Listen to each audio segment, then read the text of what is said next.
Hey, everybody. We are here for another episode of Binding Light, Pathfinder 2nd Edition, game mastered by Pop Pop, in a brand new map that they made for us, our throne room with our sweet ass Pheonix Force imagery. This is badass. I can only take so much credit for it. Part of it is a pre-made map. I was working on it on a fully custom map and reached a point where I realized that I was going to eat my mouse before I was done. Been there. It's just like, oh, you know what? I'll repurpose an existing map. I ain't above it. That's why I buy the damn things. Fair. So last game, we finished up in the armory fighting all manner of undead stuff and got a bunch of loot, some of which we still need to look into. Got some more information. Uh, One of us happened to unintentionally join an organization that may or may not make the flesh of her hand fall off. And then we came back to our keep, to our manor.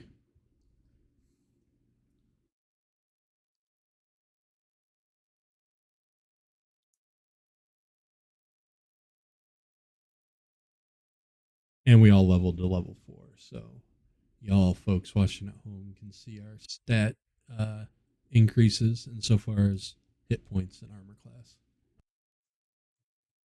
Next level is when we can actually make our stats themselves go up, I believe.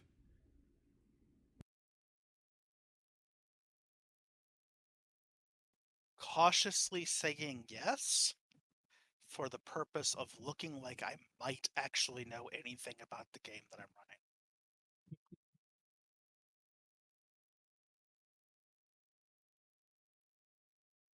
You heard it here, guys. It's yes. Definitely yes. Absolutely Definitely. yes. No For sure, yes. no confusion, no doubt. Fear is the little death. It is the mind killer. Brings total obliteration. Indeed. I just pictured like two really posh wizards on a battlefield, like one of them being like, fear is the mind killer. The other one's like, indeed, while twirling his mustache. And then just like fucking casts weird and kills like 30 people with fear itself. Yeah. Yeah, legit. Weird is a horrifying spell that a lot of people sleep on because it's from a school that people in general sleep on. Sleeping on a school sounds very uncomfortable. Depends on the school. I feel like sleeping on abjuration would probably be okay.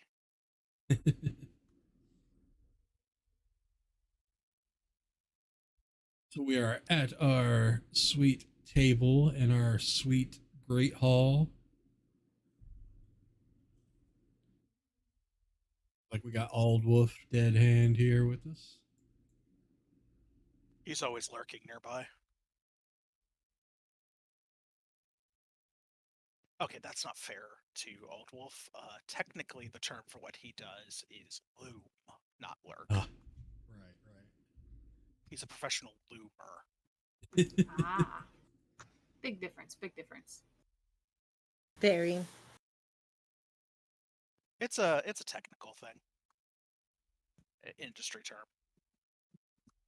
If I'm quiet for a second, it's because I'm exploring this very fancy map. It's enormous. I do not apologize. Don't. It's amazing. I spend a lot of time trying to make the map a size that is reasonable and then give up halfway through. Just like, you know what? Fuck it.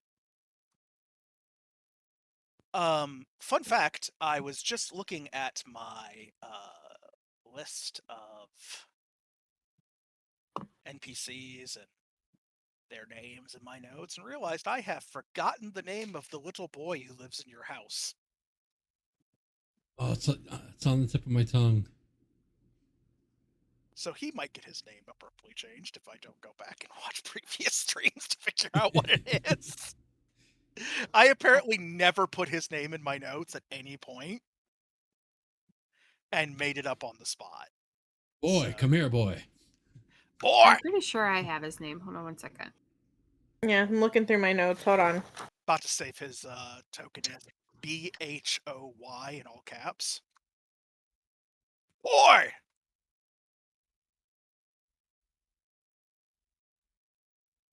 The slow transformation of the Count into Kratos. Boy! In terrifying news about leveling up, Eric's grew huge claws overnight. So that's fun. Better for clawing. How better to emulate a dragon than to adopt its weapons? They're a growing dragon. They need their claws. Mm-hmm. Keep that in mind after, Eric's develops breath weapons and the ability to grow wings and fly.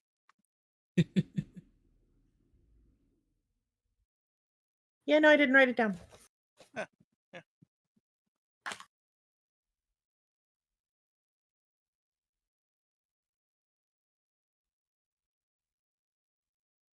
I also did not write it down. Oh boy, it is.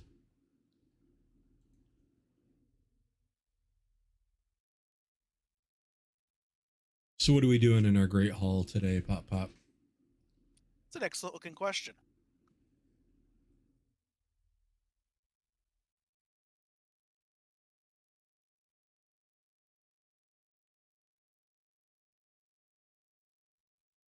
Oh, you wanted an answer.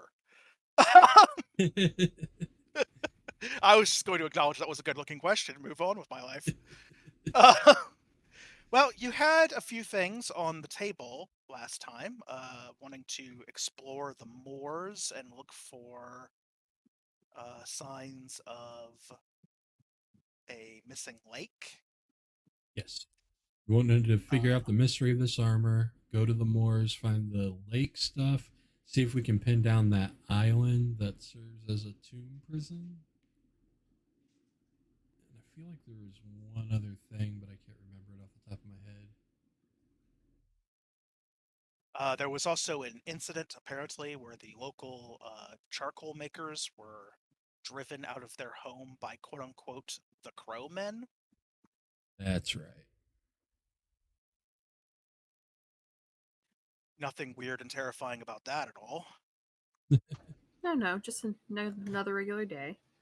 Oh, you know what is super rad is that my power flickered the other night, and I'm not positive that one of my maps saved. So that's exciting for me. That's okay. I can remake maps very quickly while running the game. I'm not saying that I've ever done it before. I definitely have. Well, my order of operations is probably figure out the armor, the crowmen, and then an expedition into the moors. Unless the armor seems to take too long, and then it's crowmen moors. Well, identifying magic objects doesn't really take all that long, as I recall. Excellent.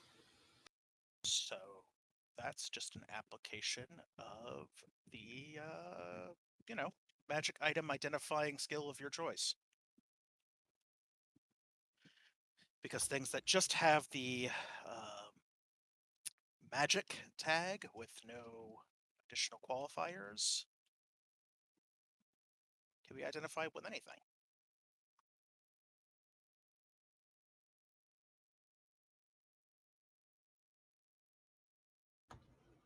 I choose to read auras.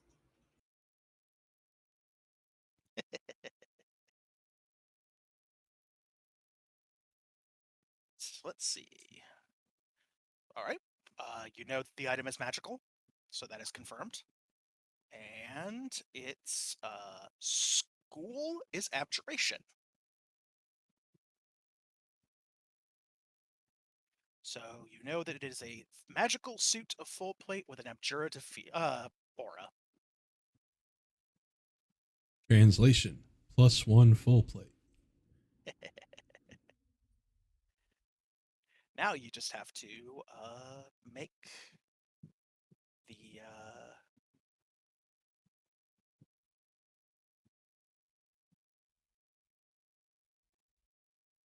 arcane check to figure out exactly what you're looking at. Okay. Skill check.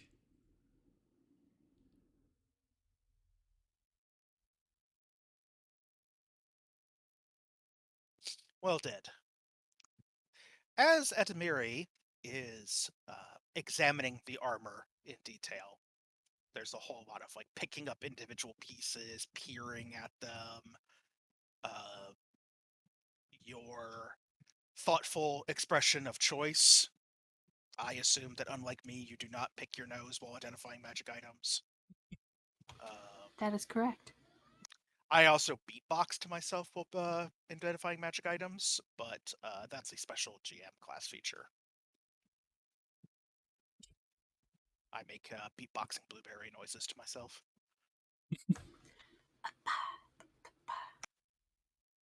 Now presenting whatever the hell this is. I'm a beatboxing dungeon master. As you are examining it, you feel, for an instant, sort of an electric, almost like a vibration through your hands, just like a pressure that just sort of runs up through your fingertips and partway up your arm.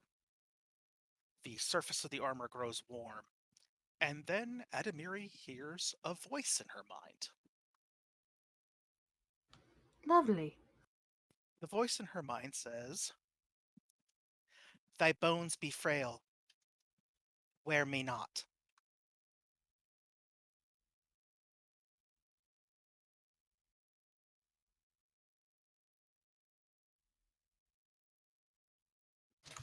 I mean, that's kind of rude. I wasn't gonna.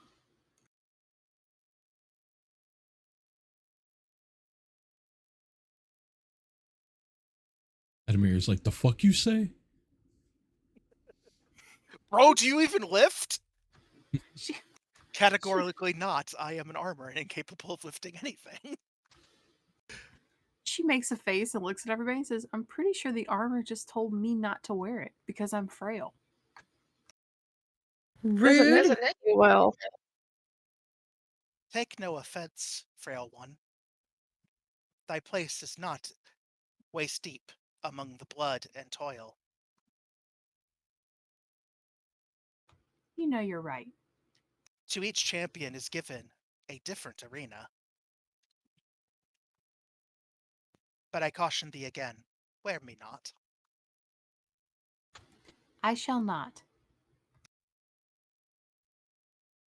I will take Byron's hand and touch it to the armor and ask, is he suited to wear it? Byron feels the same shock run up his hand. Stalwart one, may I accompany thee to glory? Yes. Salubrious day. Long have I tired of resting in a dark place. Rest is not something you'll do often with me. All the better.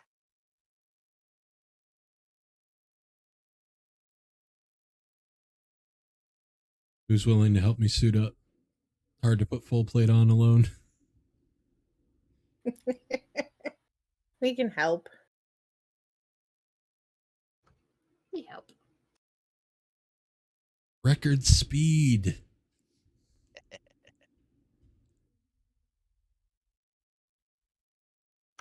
Sorry, 1 second. I forgot to evict the cat. So now that my soul gets fused with intelligent armor, and I'm probably damned. I'm sure it's not that bad. You're fine. It couldn't be that bad. Oh shit, Oh. it's probably that bad. Looking at my At least you bursty, didn't Go ahead. at least I didn't unintentionally take a key and join an organization that I didn't mean to. I need to figure out what this is about. I'm not saying that your hand is starting to itch, Yes, you are. but your hand is starting to itch. Oh, incidentally, has anyone told Old Wolf about that key? Mm-mm. No, but I'm kind of just looking at him like I need to talk to you, old man. For some reason, it bothers you that at the exact moment that you come to that conclusion, he idly takes the hem of his vest and uses it to polish the knuckle bones of his undead hand. They make a eerie clicking noise. Click clack. So, about this armor, Yes. which I believe is still sitting in your inventory. It says unusual full plate. Yes. And I also have to drop off a lot of the other stuff in my inventory. So that you're not, like, waddling. Right. Because you're currently at 22 carried bulk out of your max of 14. Yup. And have been dropped to a speed of 1. 1 foot per round. The speed of lie down. Right.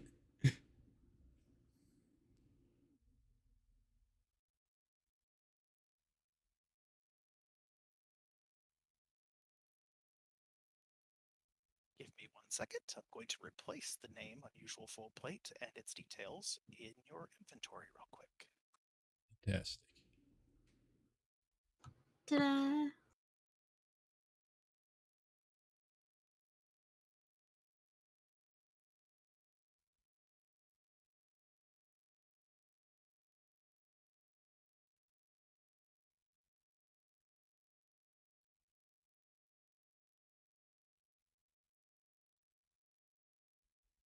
While you're doing that, welcome, Libby. Hey. Got out of work. So, How Monday was your Monday? Oh, it was extra Monday. Like, it was good that I planned to stay late because I needed to stay late. Whee!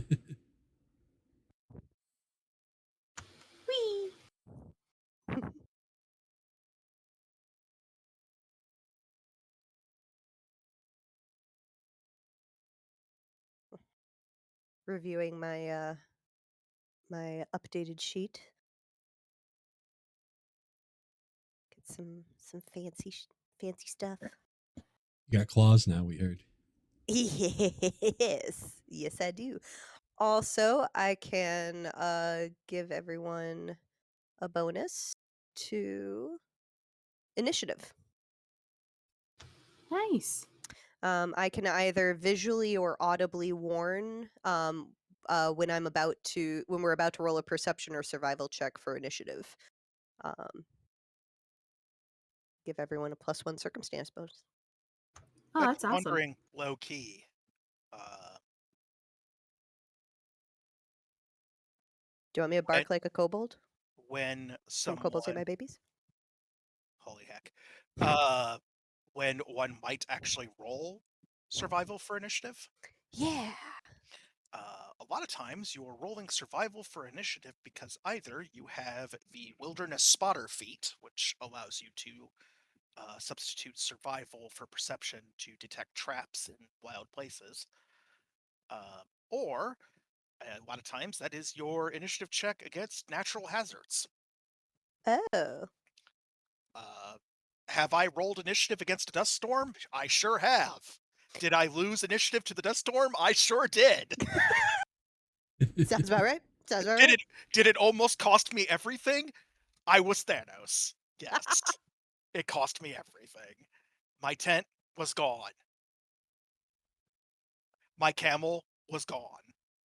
Did we spend 3 in-game hours tracking a camel across a desert? We sure as shit did. Never lose initiative to a dust cloud. It is the worst. Fun detail, by the way, that is currently obscured by Eric's token. There's a reason why that's Eric's chair.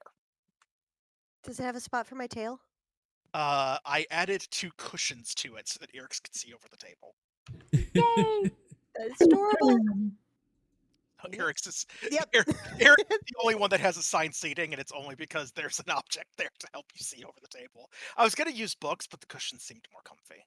Oh, yes. Appreciated. I think the tail just goes over the arm of the chair. Yeah, like if I'm lifted up, then everything's a little easier to work with. Coiled across your lap politely. These other items that we brought back that I'm not going to be wearing, should I just delete them from my inventory or what? Give me 1 second to create something useful. Also, I wonder- does the new suit of armor give a mechanical effect other than it talks right now? Yeah, if you actually look at it, it is congratulations, your first level 5 item. It has a potency rune. And what's that do in this case? Well, put it on. It I should did. adjust your armor class. It did not. Why that is.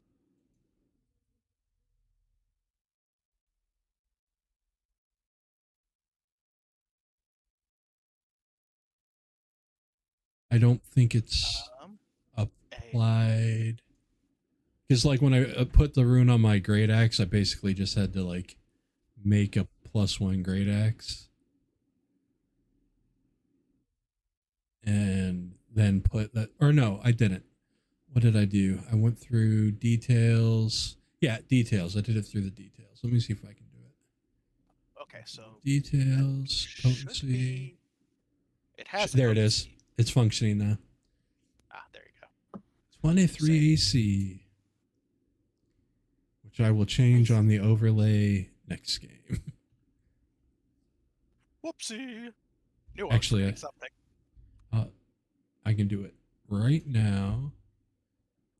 Peek back behind the curtain because it just takes a second while you continue to describe our situation. Or I think Lauren was going to talk to Old Wolf about an itchy hand. That might be a good idea. I'm also creating a new actor who is described as Loot, because that's a type of actor.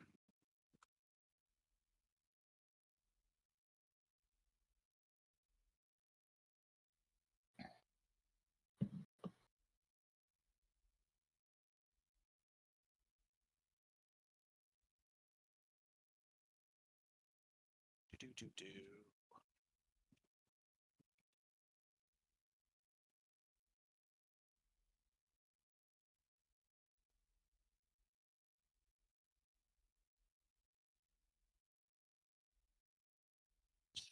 Grem? Is that an option? Dated. Magic. Ta-da! Ta-da! Sorcery, motherfucker.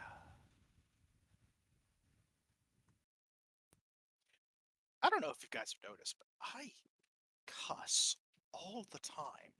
You notice that? Makes me really risky to have around your children. Our children don't mind. My child doesn't speak English. My child is a cat.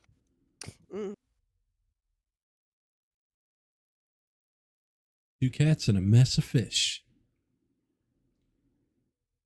Yeah, I ain't never seen a cat give a shit in my life about what anyone says, let alone whether or not they use bad words.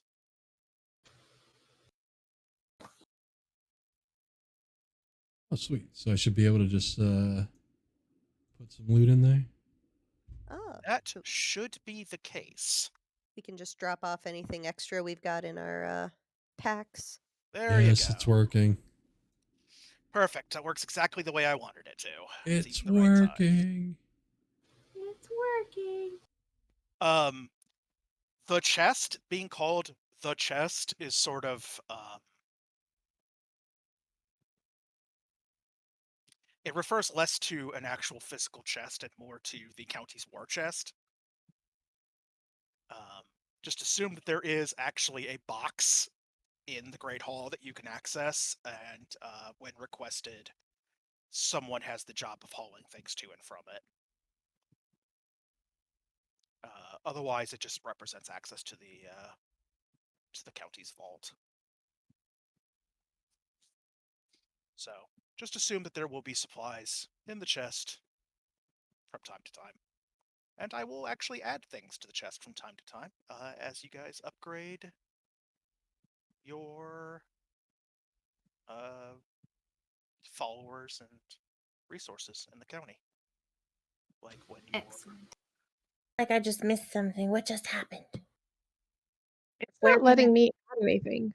I don't know. I'm like, where do we see this thing to add? I want to add.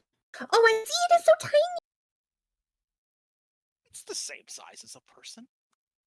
It's Well, just I had my map zoomed all the way out so I could see the whole thing. oh yeah, that happens. It was a dot.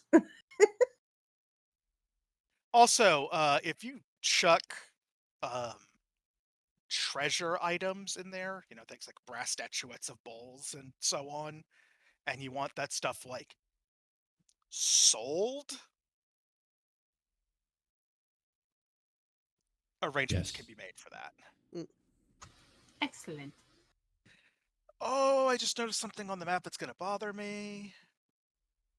Oh, that bugs me. Oh no.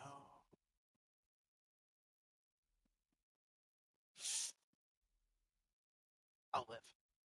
I just realized that the count's official hearing the complaints of people who live in the county throne is sitting on top of the light from the stained glass window, so that's not going to bother me at all.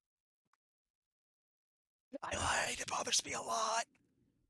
All right, It's okay so that it's on top of it. It just needs to cast a shadow. yeah, I'll fix that at some point, maybe if I remember. No guarantees. All right, I've dumped everything I can. I'm still at carry bulk 10. Bleh.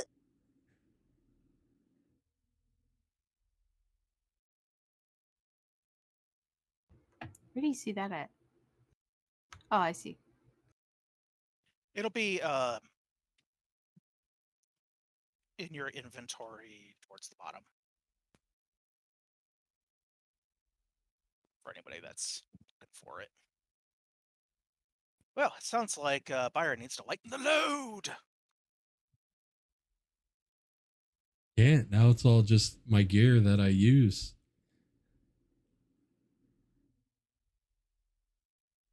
Somebody needs to cast Ant Hall on you. Right.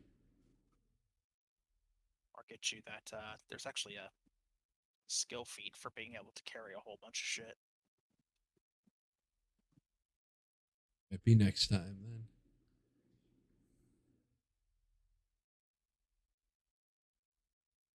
Byron will notice Lauren absentmindedly scratching her hand and raise a brow.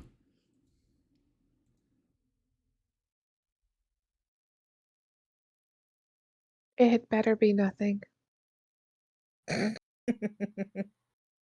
Because if this complicates my casting, I'm going to be highly upset.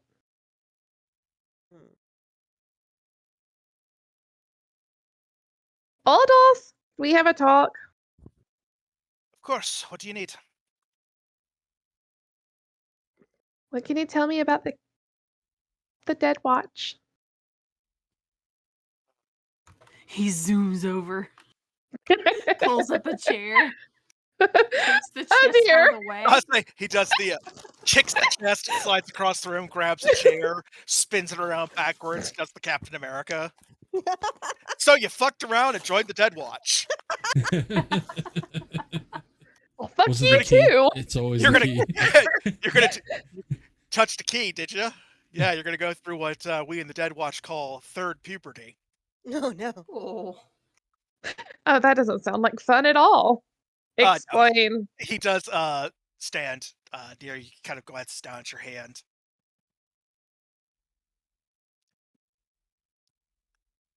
So you're suddenly asking me about the Dead Watch. And you keep flexing your fingers like you're taking cramp. What happened?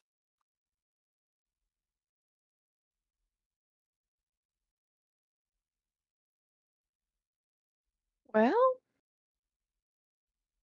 the short of it is I asked Byron for a key to add to my collection and he gave it to me. A key. This one. The Armory Key. Which is carried by the captain of the Dead Watch. I didn't think... I didn't realize that just handing it to you would do it. I thought it was that it had to be formally done. There's a ritual, for passing the watch.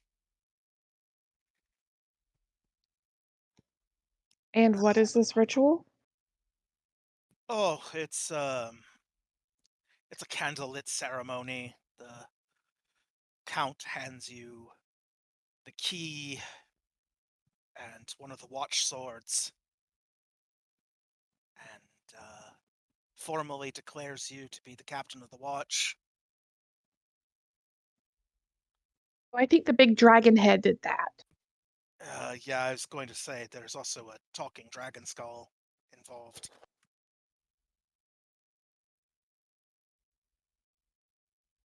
Great. Well, I have good news and I have bad news. Oh, okay. Let's start with the bad. Okay. The bad news is you're part of the Dead Watch, which means that the dead are going to start calling to you. Which means what? All members of the Watch hear the call. He holds up his skeletal hand and kind of waggles the fingers a little bit. That's why we become half dead. As the Dead Watch, we're... How do I put this? There are two ways to deal with a curse. You can remove it, or, if that doesn't work, you can share it. The founder of the Dead Watch took the latter. All the members of the Dead Watch inherit the curse. As I might have mentioned, the Watch was founded by the sole surviving soldier.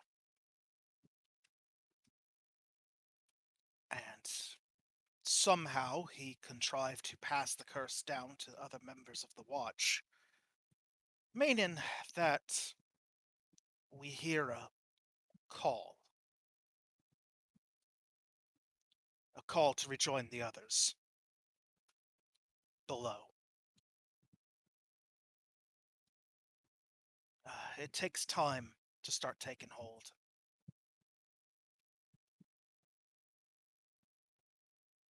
I lost the flesh on my hand when I was 22. It was 5 years after I joined.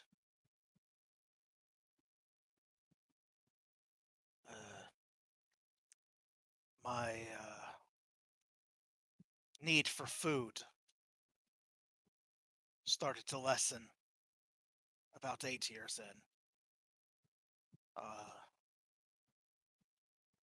10 years in, I stopped sleeping.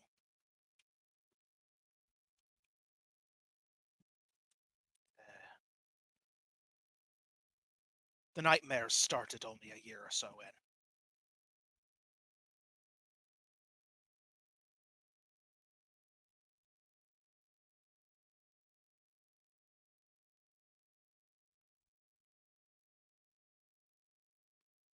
As for the good news, well, there's two pieces of good news. So, there's that, I guess.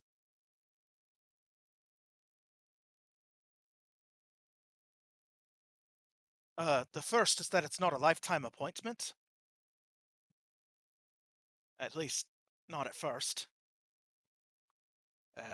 After a certain point, membership sort of becomes irreversible.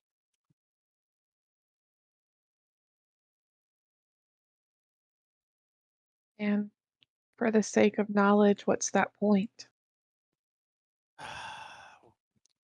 When you lose the flesh on your hand, there's no turning back after that.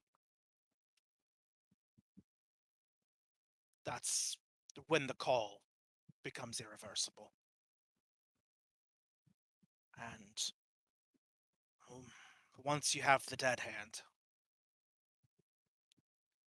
there's a place for you after the cessation of life.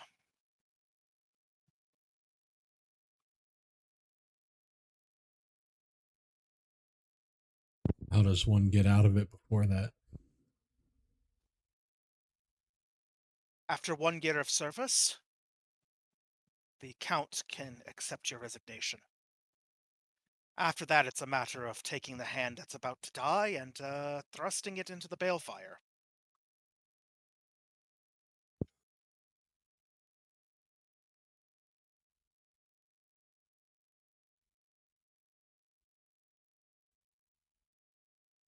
Part of the Is formal induction involves an oath to serve 1 year. I didn't realize that it was a formality.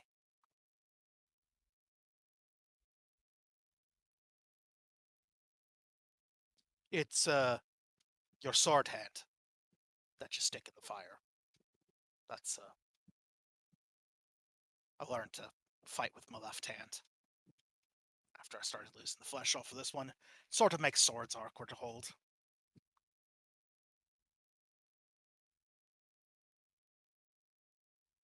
All right, so in a year, you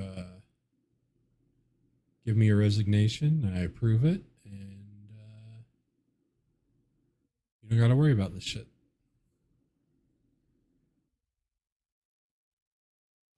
There is one other piece of good news.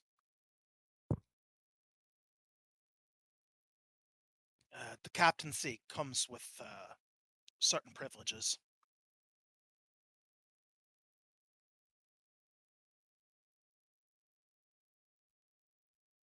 You can call up the veterans.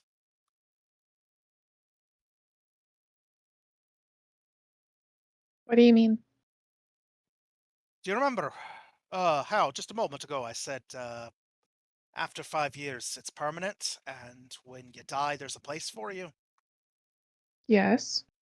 After 5 years, you're half dead. And once you're all the way dead, unless the Count gives you permission to leave, your watch doesn't end. You become one of the veterans. The undead in the armory. Oh, not exactly. You saw the crypts in the armory, yeah? Yeah. Those are the veterans.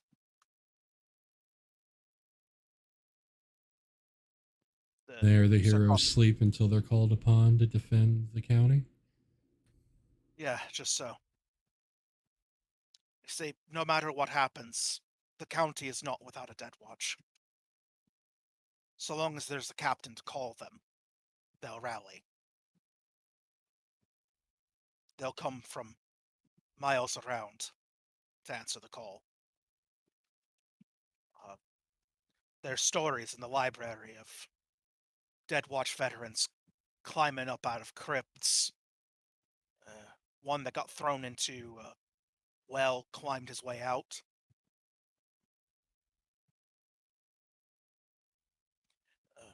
If the Count accepts your resignation at the end of your life. Your body's cremated so that you don't have to stay on watch. That's the end of watch ceremony. Remains, well, remain. Then you can be summoned, as it were.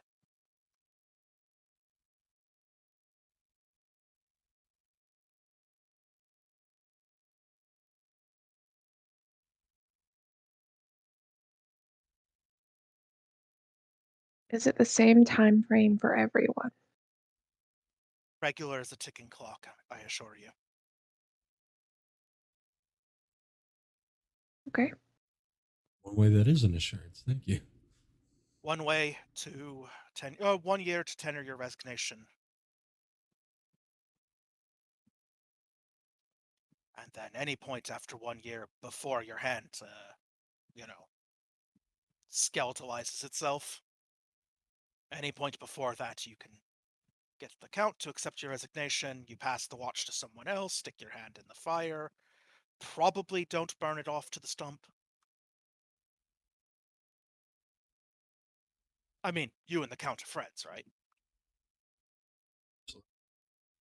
Yes. Okay, so you're going to want to keep it that way.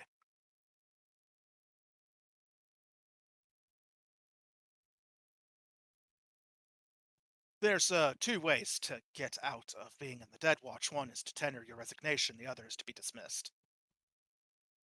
Either way, your hand goes in the balefire. If you're dismissed, you just don't get to keep it. Good thing we don't need to worry about that. Exactly. And you'll just need to find a new watch captain inside of a year.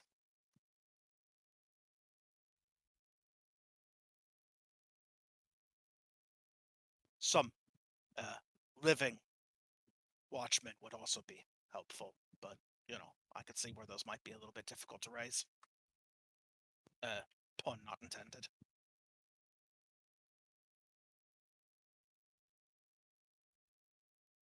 Need to get a bard for PR.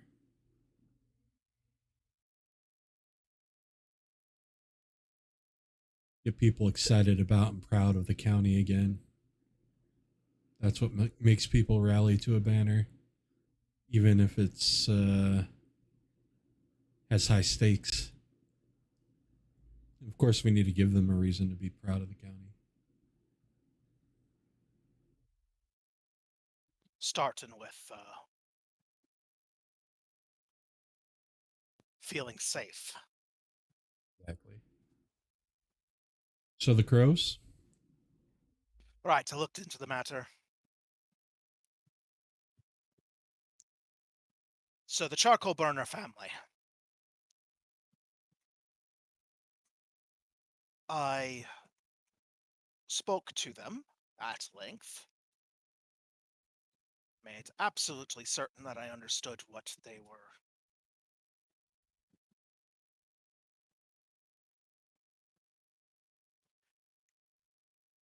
Made absolutely certain that they remembered exactly what they saw.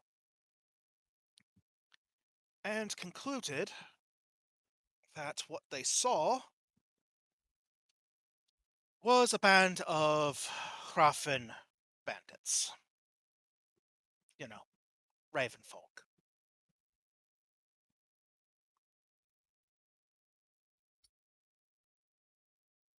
Should be easy enough to identify then. Should be. The only question, of course, is what on earth they are doing here, and if they plan on sticking around. Suppose I'd also like to know why they would want a charcoal burner's hut. Hopefully they'll be talkative when we find them. How would you like them found? I would imagine that they're at or near the charcoal compound, yeah. That'd be my first guess, yeah. We'll make a house call then. enough. I also got a count of the numbers. How many are we looking at? 12 adults that they saw. Odds are they're all one clan. Ruffin don't tend to mix clans much unless they're individuals that have all been hired for a separate job. Any estimate of their martial prowess? Hard to say. They were armed, but all Hroffen are trained to handle a sword from practically the moment they hatch. It's a point of pride for them.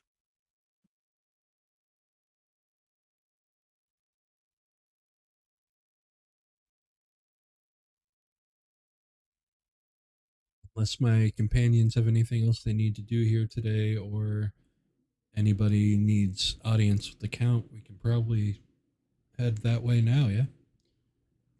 He looks around at everybody. I haven't heard anyone asking for an audience yet. I'll tell them to take a number if they do.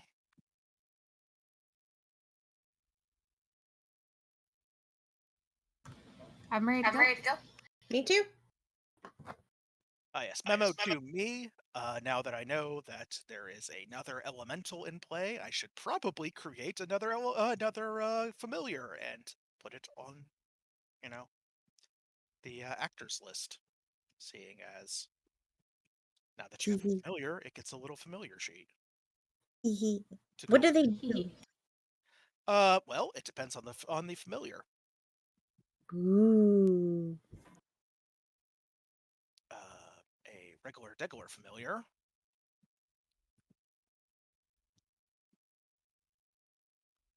Yeah. You make a pact with a creature that serves you and assists your spellcasting.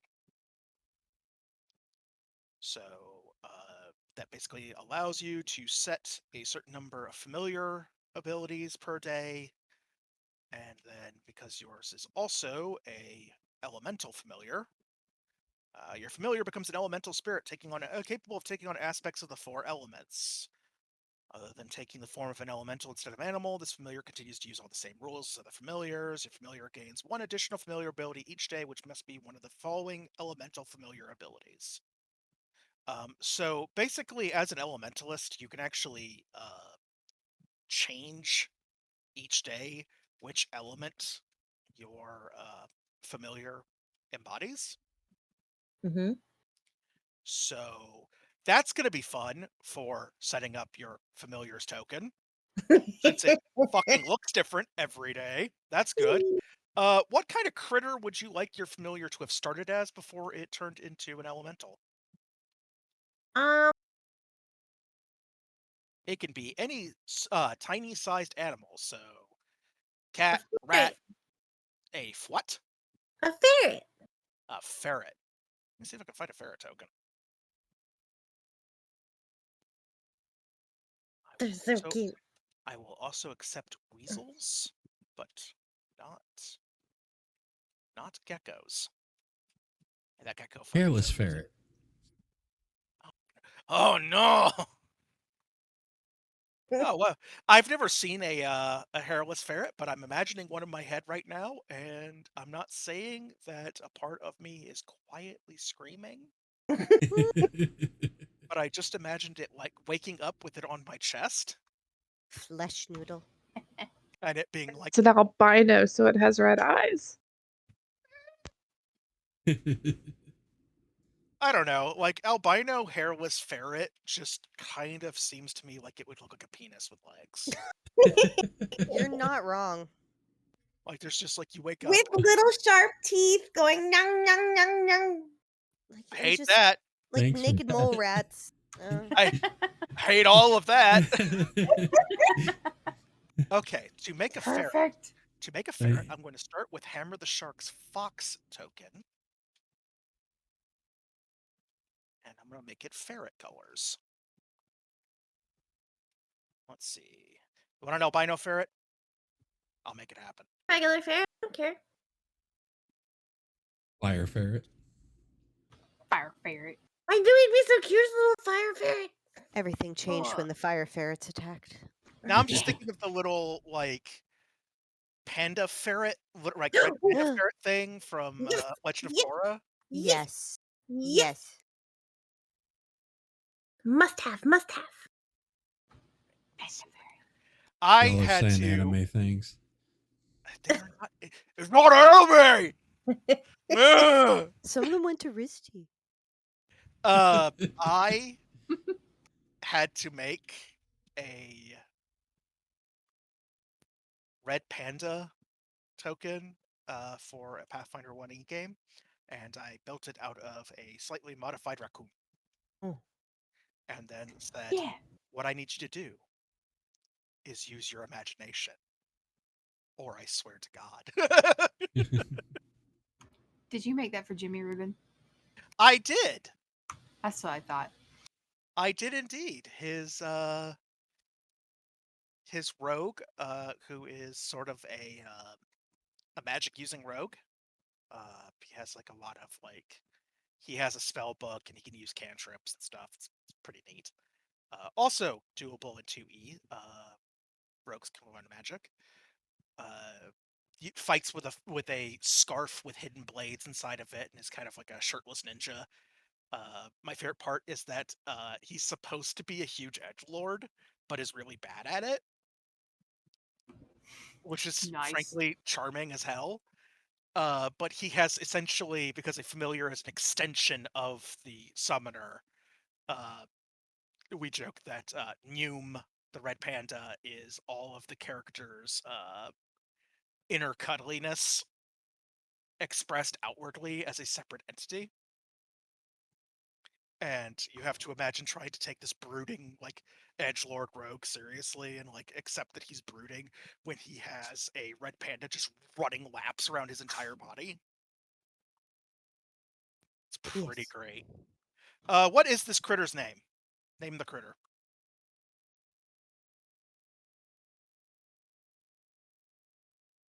Oh, I just put you on the spot.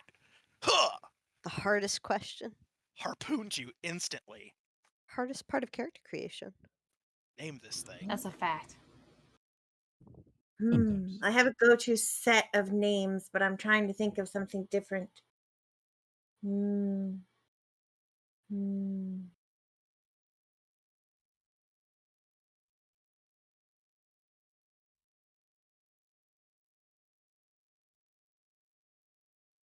While she Sure. ponders.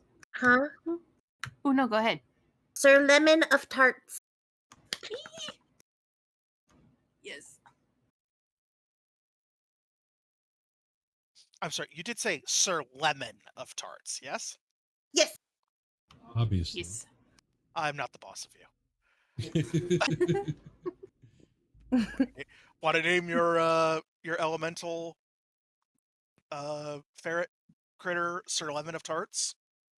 Yes. It's a free country. Yay. I have a running theme with the animals that I name in D&D. They're all of something of something. So like I have Madam what did I name? Did I just name her? Madam Caramel of Apples. I have Sir Blueberry of Muffins. And Sir something or else of Biscuits. What was he? I don't remember, but yeah. Hopefully it's Sir Gravy. Yeah, no, it's not gravy. But yeah, Or they're butter. all. Oh, yeah, it was Sir Butter of Biscuits. Damn,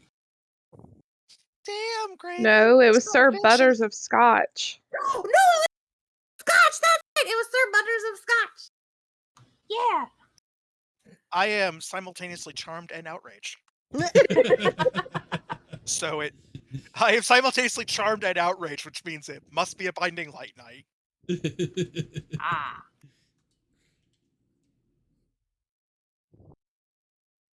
All right, so I'm going to move you guys to County Fellwater. Quick question. Quick answer, theoretically. Does the Right Honorable Sir Balderdash Cobblepot have a token? He needs one. I am in the process of making it. Perfect. The because it has to have one for all the time you make your elemental do stuff. Like stuff that they can do. I was going to come up with an example and realize that there's a lot of shit that familiars can do.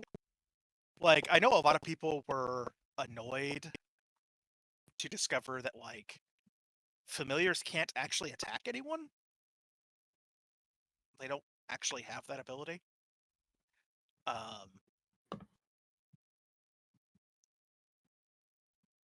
But the thing about familiars not being able to attack is that it also means that familiars can't be attacked. And I feel that's an important thing to keep in mind. Yes. Yes. I mean, you can technically...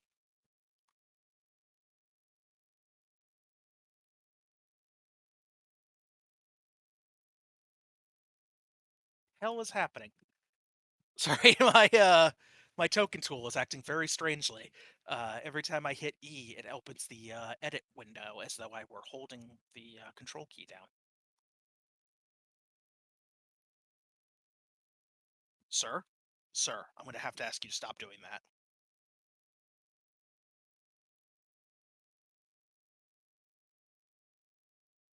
What the fuck?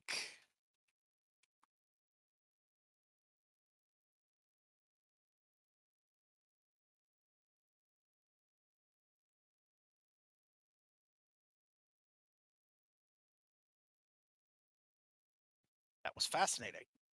Never do that again. All right, we're going to add an actor.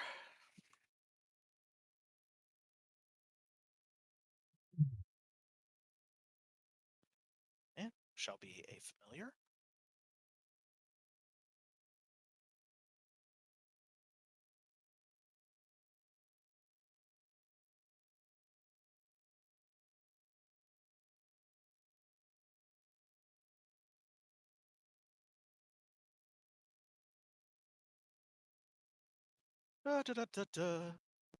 Things that I would have done in time, ahead of time, if I had known I was doing them ahead of time.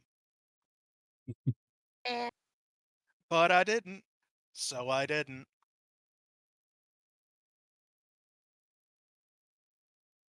Out of here with that shit. Couldn't predict the future? Casual.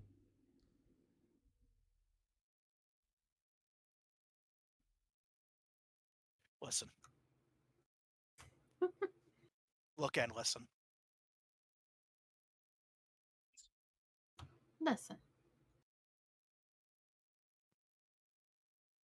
What you're going to do is, you're going to make one of these character sheets.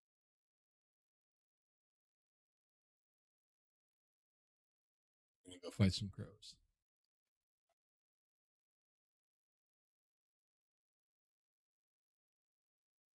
Okay. He's so cute. So it's gonna be...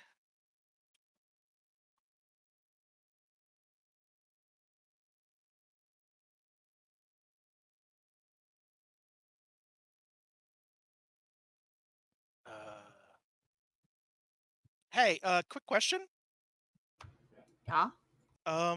What's Celia cast off of? It's wisdom, right? I believe so, yes. Okay. Master's spellcasting ability, wisdom. Yes. Okay.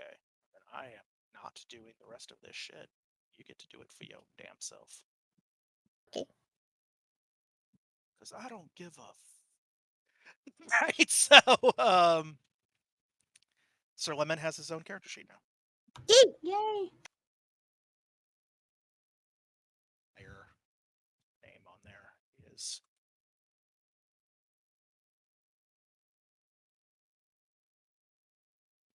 There we go. Sir Lemon Otarts. Haha. So, yeah, just throwing it out there that at some point overnight, after performing a complex elementalist ritual, Celia has acquired the services of a magical ferret. Ah, We don't ask questions. It's better if you don't. It comes out of the fireplace. I mean, where else would it come from? I mean, it could climb out of the cistern. It could fall out of the sky. It's no telling. So, um, with provided with some directions, you go into the forest, not that far from the banner, which is in and of itself, I guess, an additional concern. If you look for the little bouncing GM ball, right about here-ish is where the household of charcoal burners was located. The funny thing is, the place is a wreck, an absolute wreck. By which I mean, part of it has burned down. Although you do see some interesting additional details. As you're looking at the burned out building, you realize that there is damp sand everywhere. hmm. Very peculiar. Mhm. Also, things that have been taken. There is something you can spot that has been taken. Um, all of the charcoal is gone. There's an area where the charcoal would be stored in large woven baskets after being processed through the kilns. And yeah, those baskets, they're gone. If you're wondering, those are freaking heavy when they're full. Like, Byron might be able to pick one up and walk around with it, but probably not while also carrying all of his other gear. Oh wow. Okay. They're typically transported by cart. Speaking of, the cart is also missing, although you were given the impression before leaving from Aldwolf that according to the charcoal burners, they took the cart to escape. So at least that's not been stolen. One other detail that is very important as you're casting around is that, yeah, there are footprints, and they appear to be rather avian in layout. At least we have a trail. True. First, would you like us to roll a perception to see if we pick up anything else while we're here? Absolutely. You can throw all kinds of stuff at it, and also to clarify, the tracks have 3 toes facing forward, 1 toe facing backwards, and sometimes there is a long drag mark where the middle toe has scraped across the ground while the owner of the foot has been walking. Lovely. All Can right. we all make a perception check or just You Byron? absolutely. Everybody who is looking around can make perception checks. Me. Also, if you find something because of the result of your check, you can call other people's attention to it. I'm gonna play with Adamiri's die real quick. Apparently. Ha. Where did my sheet go? Nice. Damn, Lauren. Lauren knowing everything, Lauren's paying attention. right? I like that Lauren busted out that 26 with a +1 wisdom modifier. Oh. Right? It's all Lauren's concentrating on anything but what's going on. Lauren, not distracted. Lauren, instead hyper-focused. Yes. There we go. Da, da, da, da. Aha. All right, so I'm going to run down the list with you guys actually spot. All right, so as Byron is walking around, he does see something of particular interest. There are a number of small,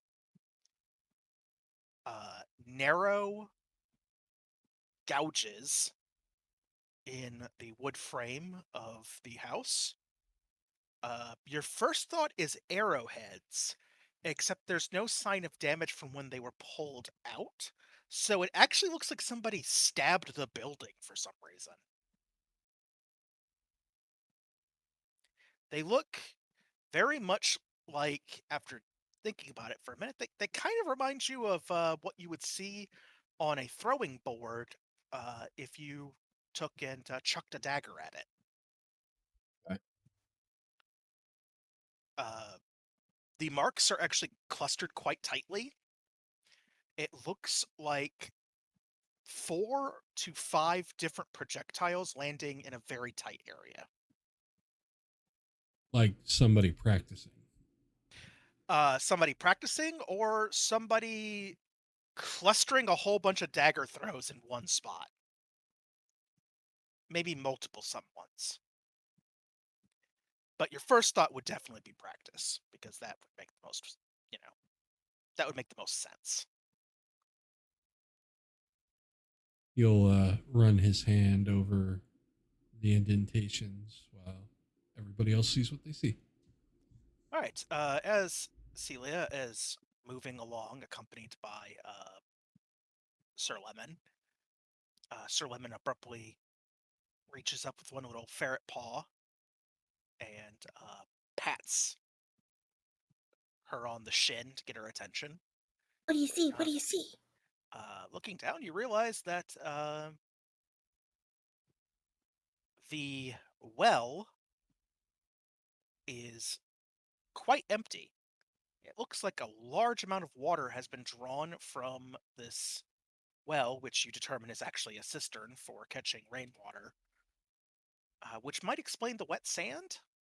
Although you can't help but notice that this is not an especially sandy area. You're not sure where the sand came from. It doesn't belong here. Okay. I'm going to relay this to everyone and give Sir Lemon little snuggles for being so good. He blows out 2 trails of water vapor from his nose. And then makes what ferret owners call duking, which is the little happy, Yeah. like, chuffing noise that ferrets make when they're excited or happy. As Adamiri is walking around, she actually trips over the piece of information she finds. Ooh. Biscuit says very helpfully, "You're about to step on something." Like, right after you trip over it. Thank you. You're welcome. The thing that you have tripped over actually is a knocked over. I'm trying to think of a good word for it. I don't actually know what the technical term for this device is. I'm going to call it a brazier, even though that's probably not the technical term. And you guys are just going to accept that it's called a brazier. Okay. Formerly contained the hot coals, which would be loaded into the kiln for the process of making charcoal. It's been knocked over onto the side of, like, the burned out building. This is definitely not where it would normally be kept. Huh. That's an odd place for this. While It's like a looking postal around, box. examining the place, Lauren steps into the burned out remains of the building and realizes that something seems off about the layout of the house. It is only while you're looking around at the rubble and then back outside and then back to the rubble that you realize something and kind of put the pieces together. Someone took furniture out of the house and stacked it in the woodshed. But fire damaged furniture has been left inside the burnt out remains. It looks like somebody saved a table, 2 chairs, and part of a bed frame. Specifically the part that isn't the mattress. The mattress itself kind of looks like somebody used it to put out part of the fire. Like they used it kind of like a blanket to beat the fire out. And also, as you're kind of walking around, you realize also that the floor, the charred wooden floor, is soaked. Someone dumped just an absolutely huge amount of water in here. Maybe a rainstorm? It has been raining lately.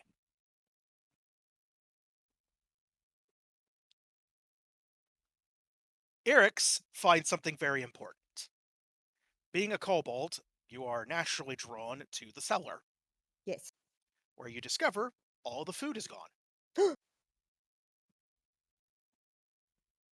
However, as you're looking around, you realize that one kind of food is still here. Root vegetables. All of the root vegetables have been neatly stacked in one corner, away from the door. However, all of the preserved foods, like you can see jars, or see shelves where there should be pickle jars, those are missing. You can see hooks for hanging up sausages or hams or whatever, those are gone. But the root vegetables, still here. And worst of all, there is a tray. You recognize it because it is partially filled with river sand.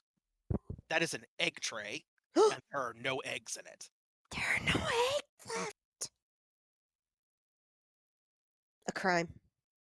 Gasp. Absolute tragedy. Mhm. I'm not suggesting that Eric's was looking for snacks. Well, I mean, it just if they happen to be it just while we're here. But someone has lifted all the snacks. Also, on your way out, you find the milk jug. It is completely empty. And there are dried droplets of milk scattered around it.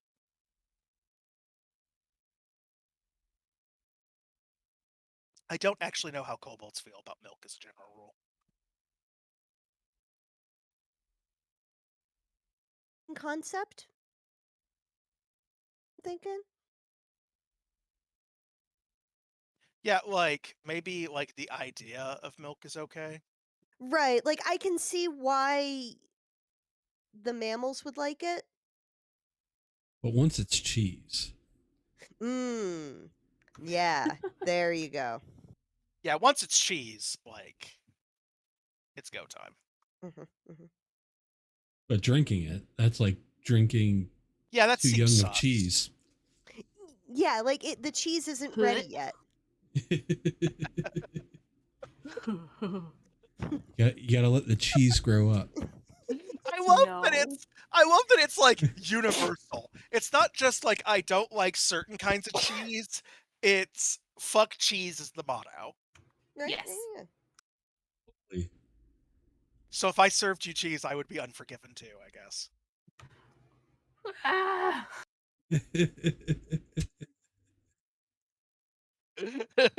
Can't stop, won't stop. Why? And it almost doesn't matter which kinds of cheese. You'll definitely be unforgiven 3. Get out. Unforgiven cheese. What is that? Are you asking for more? Are you going to make me unforgiven 4? I can go on and on. Just like Metallica. The internet will suddenly go out. It will come back on. Mysteriously. And it will be Siggy sitting in his chair. I mean, that will bring numbers up, that's for sure. Oh. It's just your lifestyle determine your cheese style. Fred, tick, tick, tick, tick, tick, tock. What is the weakest form of metal? Saint Anger. It is true. Why do the drums sound like that? Anyway, I could literally make fun of Saint Anger for hours. Yes. So I'm going to refrain from doing that. but at some point, feel free to, in off hours, to ask me my opinion of St. Anger. It's low! So yeah, you guys have collected some clues, and there are What also some was tracks. yeah? What was Lauren's clues? Did I miss those? I have a couple questions about mine. Yeah. Is there any dust or dirt or soot on the furniture that is in the shed? As a matter of fact, they're a little dusty, as though they've been in there for a few days, but you wouldn't guess that it's been in there for weeks or months. However, there is definitely soot on them. And getting like real close to the table and sniffing it, like it definitely has that distinctly unpleasant burnt house smell. So perhaps like it was moved out of the house? You know, that seems really plausible. The bed frame has some smoke damage on it.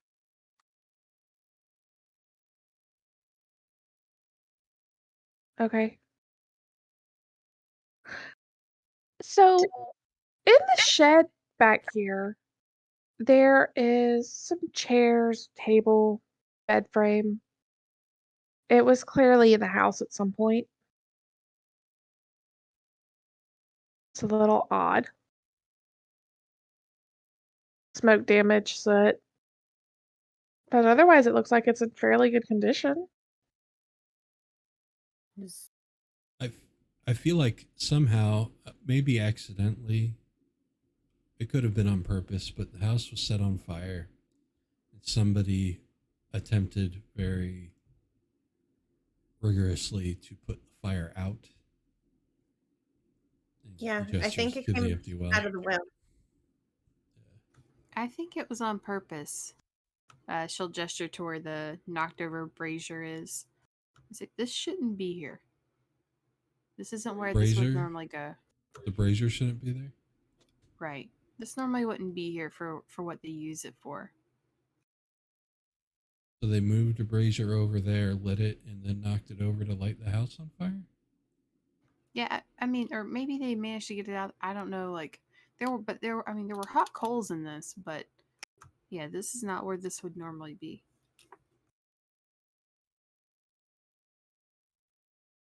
Water from the well is missing, which makes sense where all this water came from, but it doesn't make sense for the sand. Maybe that's how they filter the rainwater that goes into the cistern? They brought sand in? Maybe.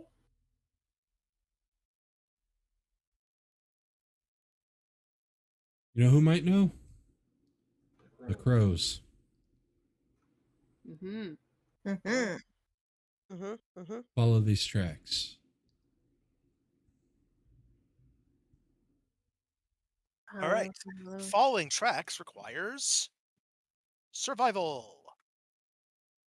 I believe some people have some bonuses to their survival via a cloak of some sort. I'm checking.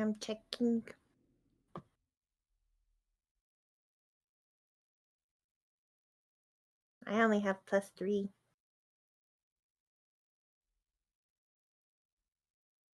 I have +9. I'm just under her. Survival, where are A dream. you?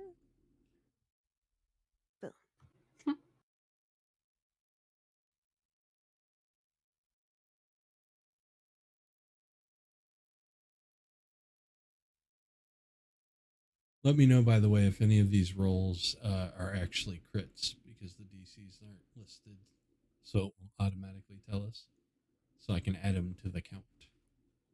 Ye old crit counter. The DC is actually 14. So Adamiri did, in fact, just drop a crit on a critical success and survival. If Eric's would like to assist, Yee. that is a successful check to aid. So Adamiri can treat that as a 26. Sounds good to me. So, yeah, you identify which tracks are actually leaving rather than just milling around. And there is a very narrow, difficult to spot game trail that these tracks eventually head towards and begin following. You note as you are walking that some of these tracks are quite deep, as though the people in question were carrying something fairly heavy. Baskets of charcoal. She would point that out. Eventually, you will come to a point where the trail widens somewhat, and you notice that these Hrafn are pulling a Tuscan Sand Raider on you. Walking single file to hide their numbers. Aha. They are indeed. Smirt.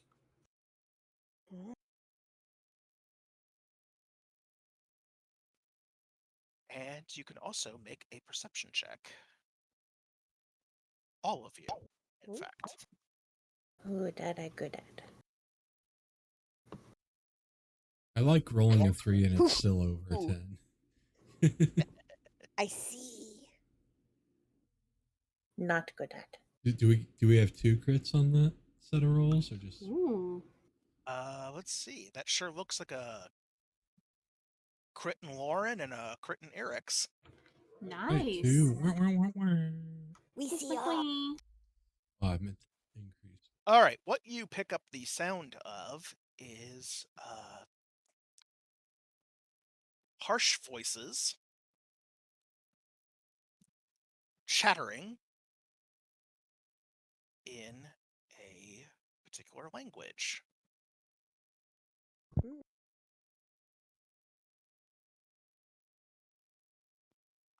The language seems to consist mostly of what I would describe as almost clacked consonants.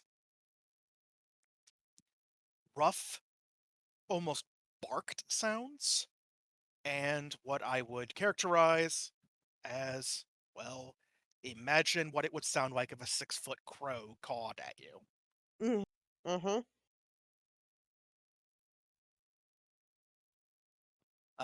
You also get to hear something that you may never have actually heard before, which is the sound of a Hrafn, sometimes called a Tengu, laughing. Their laughter is actually an interesting aspect of their culture because there are 2 kinds of Hrafn laughter. There is laughing in the manner of a ravenfolk, which is a gesture where they open their beak very wide and then snap it shut in succession. So it's like a beak clacking to indicate amusement. And then every Hrafn picks a laugh that they have heard another humanoid species make and mimics it. So you hear a wide range of types of laughter, and none of them sound like they kind of belong, or they seem artificial. Because they don't bother to, or the effect desired isn't actually a natural sounding laugh. It is, I realized that elves make this noise when they're amused, so I decided to mimic it because I like the way it sounds. So they do the exact same laugh over and over again. They practice it. Thanks, I hate it. So you can actually hear one going, heck, heck, heck, heck, heck, heck. Because one time he heard a gnome laugh, and their laugh had sort of a hiccuping noise. And the Hrafn decided he liked the sound of it. So that's his laugh. It's like hearing a bunch of NPCs going off in an MMO. Kinda, yeah. Right. Uncomfortable by such sounds. Byron draws his great axe, and takes on a countenance you're not used to seeing from him. His face sets a little differently. His whole body language shifts.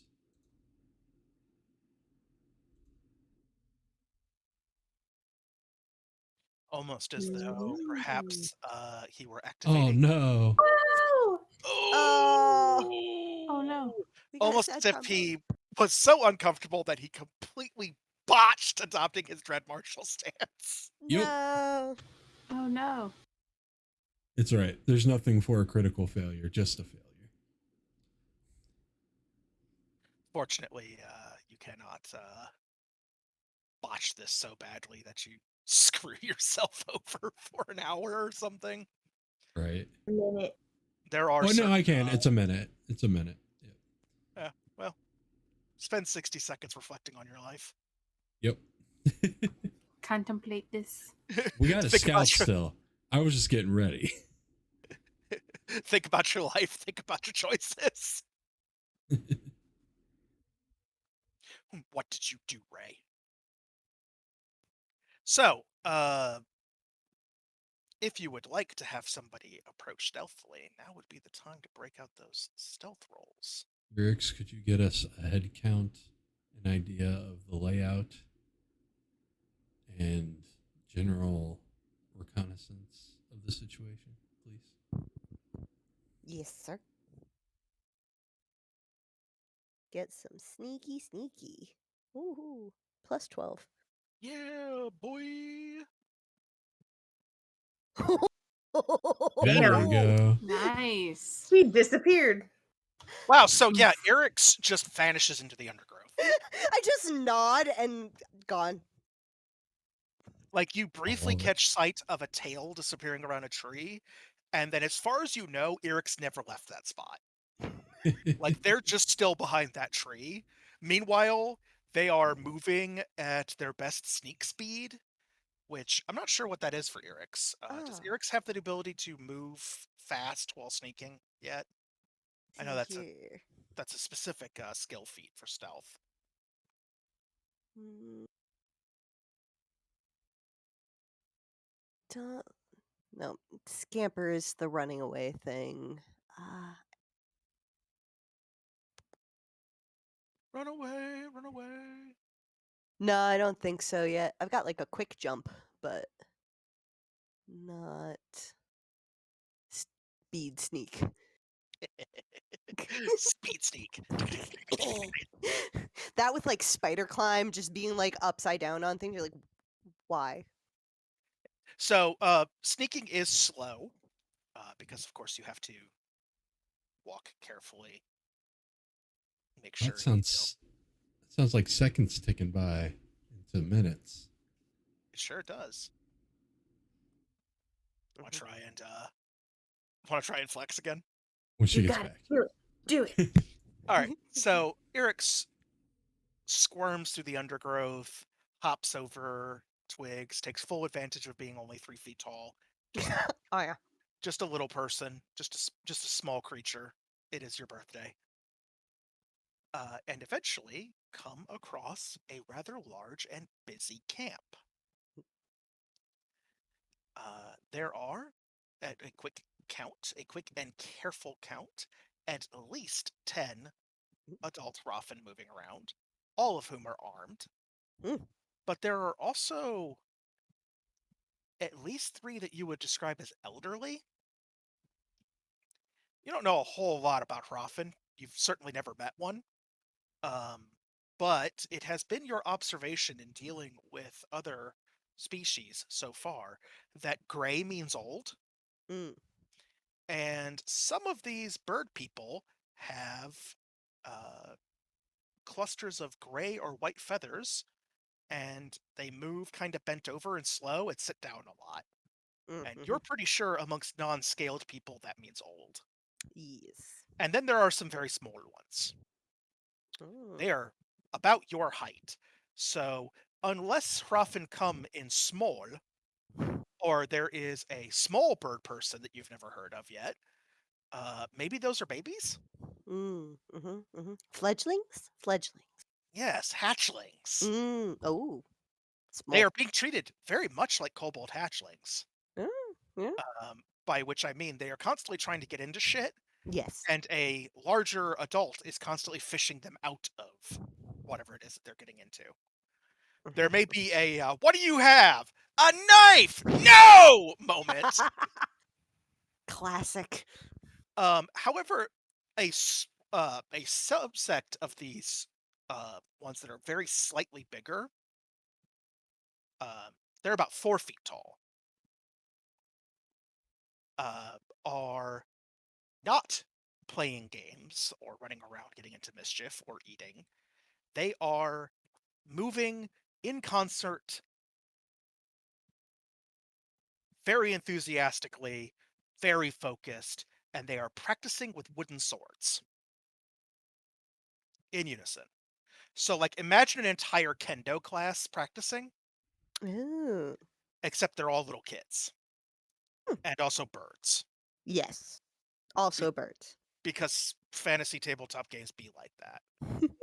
But yeah, like they all have like what you would describe as like a uniform appearance of clothing, and they are all practicing chopping at the air with wooden swords in unison, while another adult is barking a series of caws in a very rhythmic, cadence-like way that maybe sounds kind of accounting. Mhm. Mhm. Mhm. They are also cooking food. There is a basket of charcoal, and there is something that looks like a makeshift kiln. Huh. Um, which one of the older looking Profen is supervising, while another younger one is heating up what look like shovels and like hand spades, trowels, just like a pile of what looks like like tools to you, is heating them up and beating them flat. It almost looks like they're trying to convert some farm tools into weapons. Plowshares to swords. Yeah, very. Yeah, yeah. They don't have a whole plowshare to work with, but they do Yeah. have shovels, and one is busily grinding a new edge onto a hatchet Mhm. using a lapstone, and one of the other adults is binding new arrowheads to a pile of reed shafts. So there you go. And you are still undetected at this point. As long as you don't get within a certain distance of them, per the stealth mechanics, you won't have to roll again uh, to conceal your presence. You are basically outside of easy detection range and Okay. in cover. Yes. So if you wish to withdraw while sneaking, you can use the same 30. Yes. Yes. That's gonna. Mm. Is there like a I don't know, like is society the thing for like understanding other cultures? Sure is. All right. Society governs pretty much all humanoids. Excellent. I'm gonna roll that while I'm here, kind of looking around. Yeah, try to kind of compare what you're looking at to Oh, what I you know. have no idea what bird people do. I Wow, rolled a yeah, no. 1. The vast majority of what they're doing is an absolute fucking mystery to you, beyond very basic things like you're pretty sure that's weapons practice. You're pretty sure those people are making weapons out of tools, or maybe repairing the tools. It's sort of hard to tell. Yeah. Also, their hammer is weird looking. That's a weird. Yeah, yeah. Yeah, they're just They banging around. rather than the blacksmith hammers you have seen previously, this one has what I would describe as an offset head, more like an axe than a. So you know how like an axe head is mounted. Yeah. The handle is at one end of the head, rather Oh, rather than the okay. center. Yeah. So the hammer the handle is at the far end, and there's more weight forward rather than being perfectly balanced. It's odd. If you would like an example of what this looks like, just look up a Japanese blacksmith's hammer. Like, That's what they look like. I have no idea. You are absolutely baffled by a group that appear to have something in a wooden trough and are beating the shit out of it with mallets. Yep. It's sticky, whatever it is, but they are beating the crap out of it with mallets. Maybe they're working out. I have no cultural touchstones for any of this. Time to go back.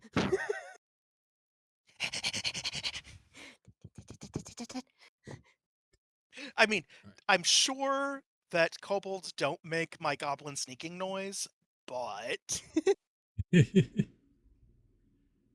works. While they're coming back, I'm gonna try to take my stance again. It's not a critical failure. that means I get to try again the very next round.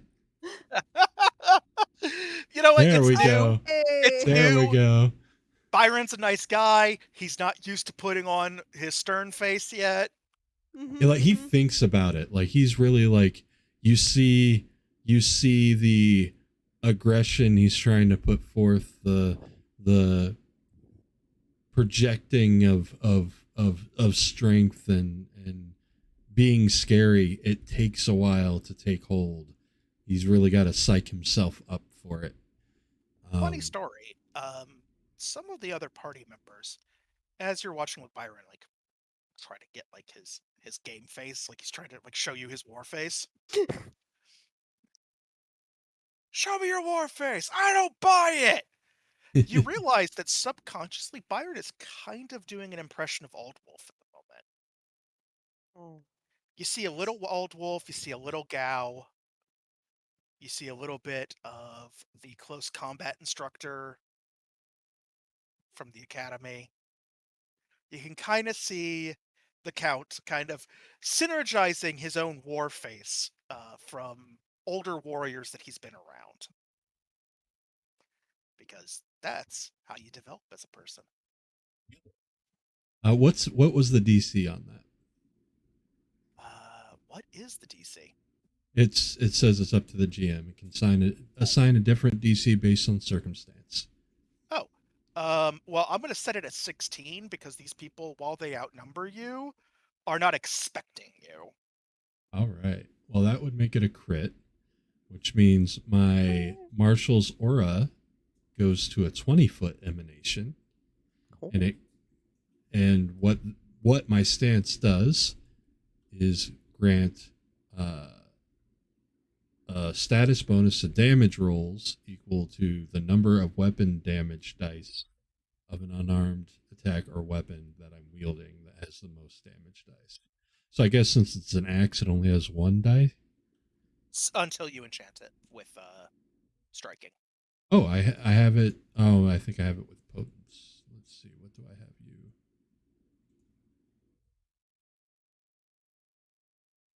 So if I had a great sword, then it would give a +2 bonus. But since it's a great axe, it's only a +1. Actually, funny story. To simplify how many dice you roll and to draw a distinction between striking weapons and non-striking weapons, great swords actually do the exact same damage die as a great axe. Okay, cool. D12 across the board. Nice. None of the weapons do multiple dice unless it is a critical effect or they are enchanted to do so. Gotcha. All right, so yeah, it'll be a +1 to your damage if you're within 20 feet of me. Yeah, basically what this effect means is that the more powerful your weapon becomes, the more powerful your aura is going to become to match it. It's an interesting aspect of certain classes is that they often end up with effects that basically become stronger the stronger the weapon you're holding. Oh, also, it fucking terrifies people that get critted on. Yep. Oof. That's horrifying in the hands of a fighter. Thanks, I love it. All right, so Eric's will become. No, I don't know. I don't want to exit, and I don't know why you think I would. Eric's will eventually come scuttling back and probably emerge from behind a completely different tree, Mhm. possibly one opposite to the one that they disappeared behind. Yes, Seeing as they're probably coming- behind someone. Hey. Ah.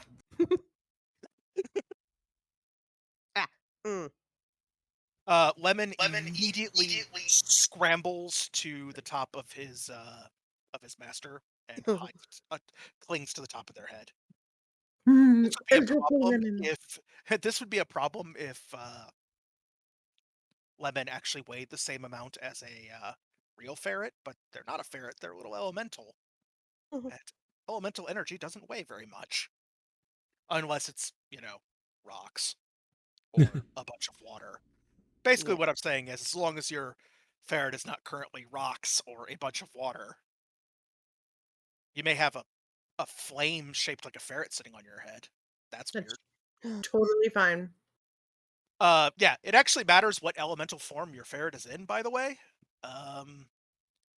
Because things happen like when it's a fire elemental, you have a 20-foot radius bright light atop your head that emits warmth. Ah. Whereas if it's an air elemental at the moment, if it stays completely still for one round, it turns invisible. He'll be air for now. Okay, so largely transparent, and as they, after about 6 seconds of clinging to the top of your head, they just vanish. And For you when the decide the element when you prepare your spells, right? Basically. every day, yep, every day when you call out to the green for your elemental powers, at the same time you assign abilities to your ferret. Much as every day when Edamary is communing with Biscuit to retrieve spells from Biscuit's memory, And she also breakfast. chooses, and breakfast, she chooses what familiar abilities Biscuit will have for the day, like flight or telepathy or being able to cast spells. Or sex. Ooh. We'll have to sit in the morning and go over it together so you can teach me your ways. Yeah. Because familiars are fucking neat. I would So- like to think, though, before he ran up my head, he did the whole thing where ferrets get scared and he goes, ah, like crazy and flips around a couple times and then runs up my leg and up my head. Yeah, it does the weasel war dance for a second and then bolts up your leg. It just occurred to me that flying is something you can teach familiars to do. So, like, you can have like a winged biscuit flying around, or like a Oh, yeah. weird hovering like air elemental Sir Lemon. That's one of Biscuit's abilities today is flyer and dark vision. He's got little bat wings. Yes. Eric's your report, please. uh Very many folks over there. There's what was it like? What was the end number around?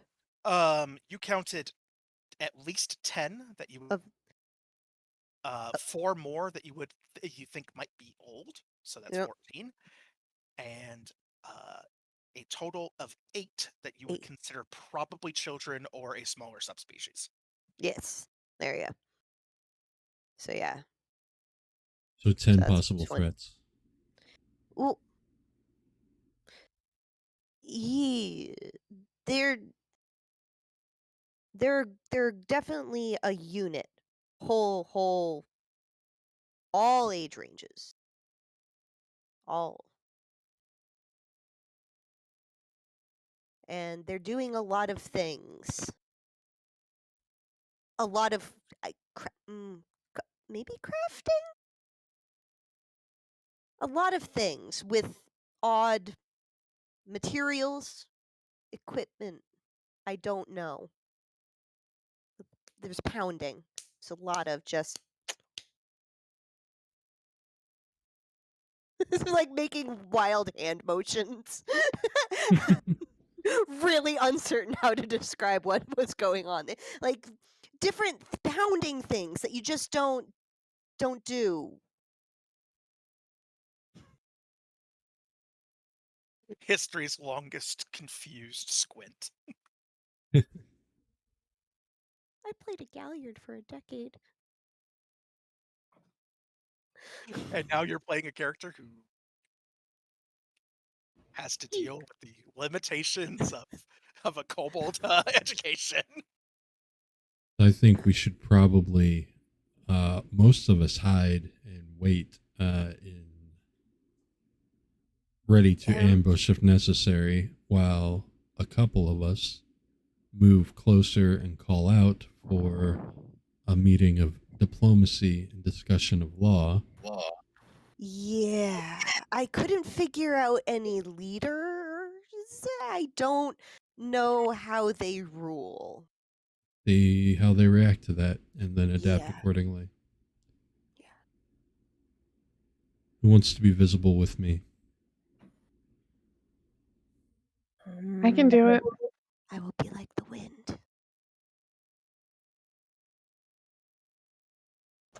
I can hide. And then, if stuff goes wrong, I'll just come out blasting. I can go. Wait, I with started you. playing. So anyway, I started blasting. Yeah. I'll go with you as well.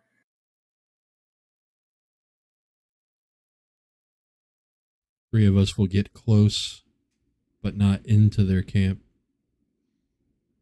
And you two will hide and be from a position where you can assist if it comes to that. We need to make sure that they don't get behind us. And we will adapt to whatever situation presents itself.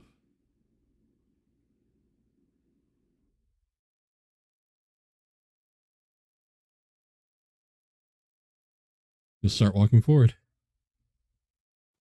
Right. As you are moving forward, go ahead and give me a perception check.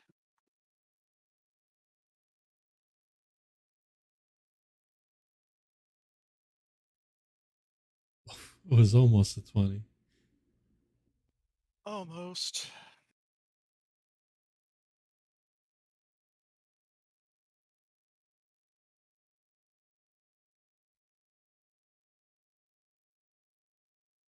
It is when you are about 20 yards from where Eric's reported the camp to be that Byron gets the unshakable sensation that somebody is nearby and watching.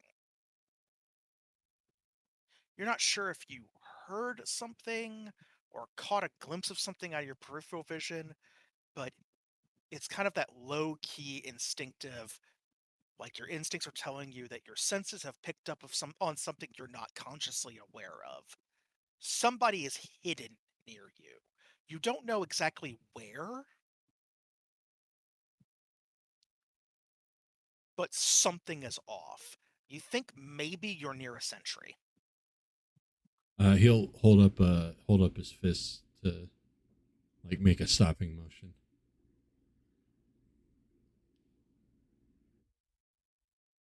We'll stop. An Did I instant, see it?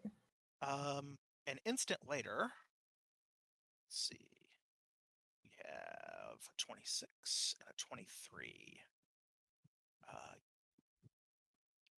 Yeah, you definitely got the same sensation that someone is hiding nearby. You still don't see anything, but there's definitely the feeling. Guess we do this here.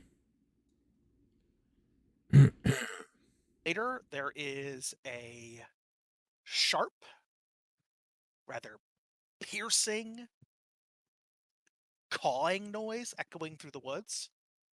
And you can see and hear the camp just like spring into motion. A group 3 of the adults herd all of the younger ones into one area of the camp and take up a defensive posture around them. And they sort of form what I would describe most accurately as defensive concentric rings throughout the camp.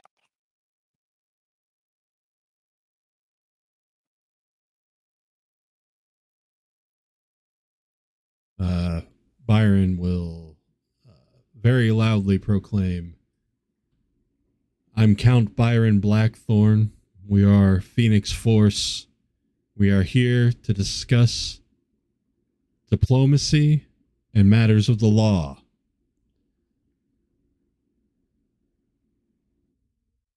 You'll wait for a response or a reaction.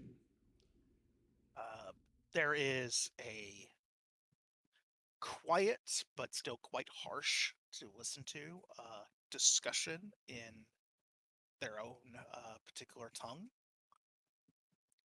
And then one of the old ones, who is dressed in very heavy, multi-layered, brightly colored robes, leaning on a cane, kind of shuffles forward, accompanied by a young and, for a bird person, rather powerfully built Tengu, who walks up beside him.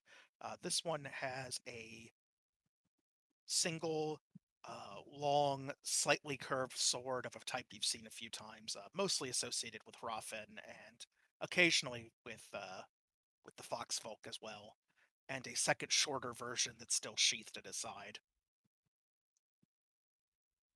You notice that none of them seem to be really wearing armor. The one that comes with the Elder has short, but fairly powerful looking for their size, feathered wings tucked close against his back, and has somewhat intimidating looking, kind of warlike bands of red paint applied, or perhaps some kind of dye applied to his feathers across his forearms. You can see some of them are on his legs.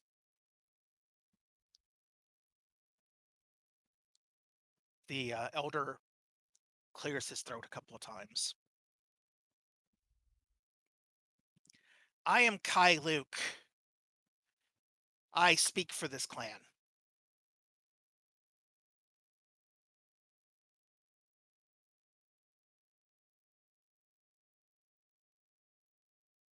Greetings, Kyluk. We have some things to discuss. He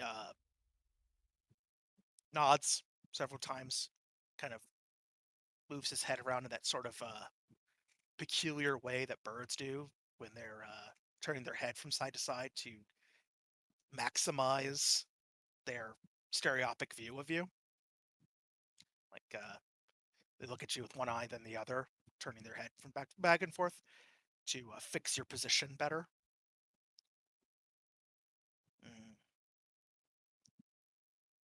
Rightful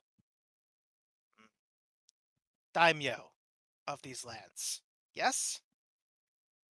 Not a king, but a lord, yes? Yes.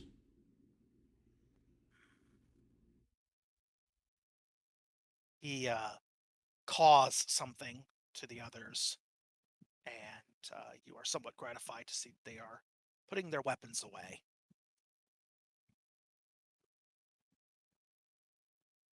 He gestures, please, to accompany. He'll nod and start walking forward. Very slowly shuffles back into the camp and settles on a tree stump and gestures to another tree stump directly across from it. We will find seating for the others. He caws something at the younger Tengu that is accompanying him, who nods and directs a couple of the others in bringing up a variety of things that can be made into improvised seats. There's a milking stool, a bucket, a couple of logs. Just really whatever they have around that might make a good chair. The painted Tengus always stays directly behind and to the right of the elder. And just kind of stands there with one hand resting very lightly on the hilt of his sword. Sure. The other hand is tucked out of sight in the top of his robe. He has his hand pulled out of its sleeve and sort of tucked across his chest. Byron will go over to the stump and lean on his perch.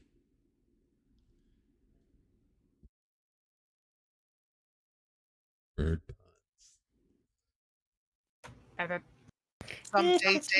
Some days ago, our foragers stole from your people. That is the Yes. matter you are here about, yes? Absolutely. Perhaps I am- more. They told me also that it went awry.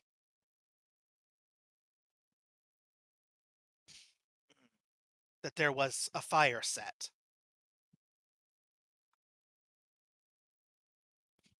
This is true. The steal was absolutely our intention.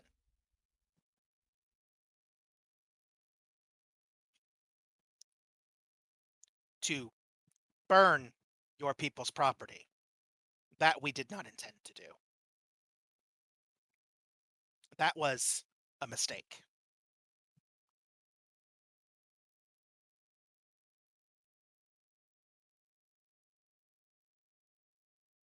One of our foragers burned his claws on the fire basket, dropped it, and started the fire.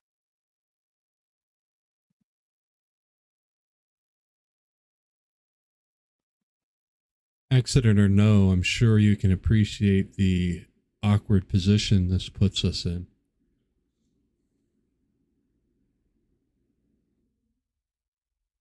As the rightful lord of these lands, it is your right to take my head for this offense.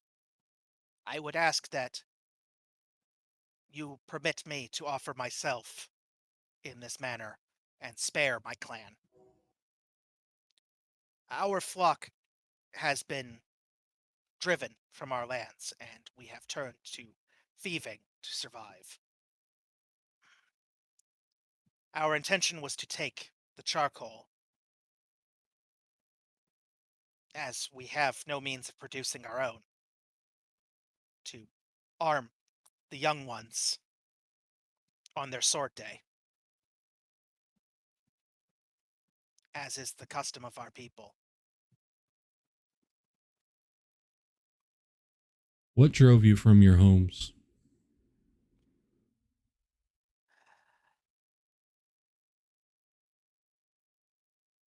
It is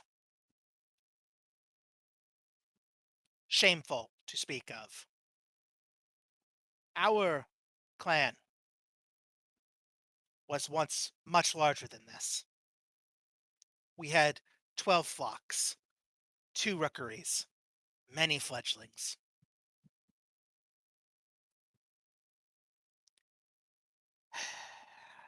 And we served a strong lord. But he turned to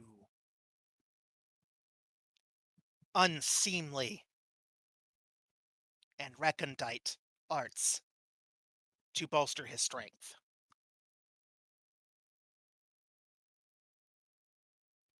Our swords were not enough for him. He desired greater strength to secure his place in the kingdom. We come from a land that is warlike.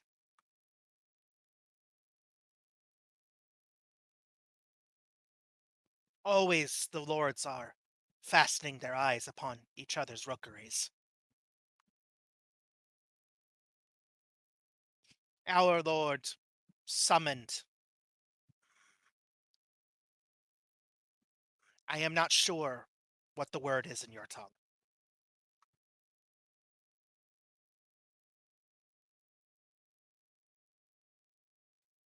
Great ogres.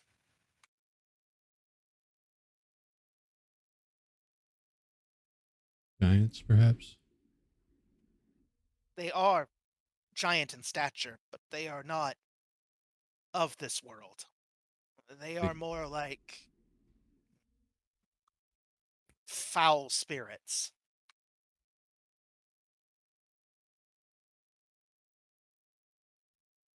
Undead, perhaps? Or some inner beast?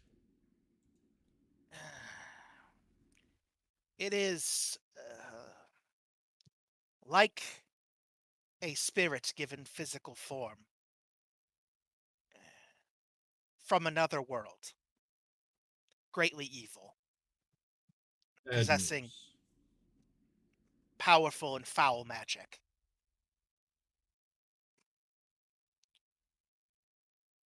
Does that sound like anything we would know? Like, do we know about Yeah, I demons? mean, it kind of sounds like he's referring to maybe demons or devils, Demon. Okay. or Just trying to possibly powerful gauge. undead. Trying to gauge But what we do and don't know about as well. yeah, like it definitely sounds like he's talking about some kind of extraplanar evil being. Your first thought pretty much goes to demons or devils. Like, that's a natural conclusion to come to.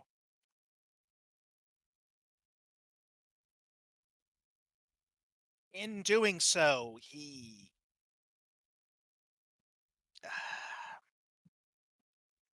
cost the respect of our clan, our standing, the face that we show to others. Does this make sense? Does. And the other clans turned on us. My flock had nothing to do with this. Many other flocks were also innocent of his crimes. But if the Lord shames himself, he shames the clan. I understand. My son. Yes? Uh, Yeah.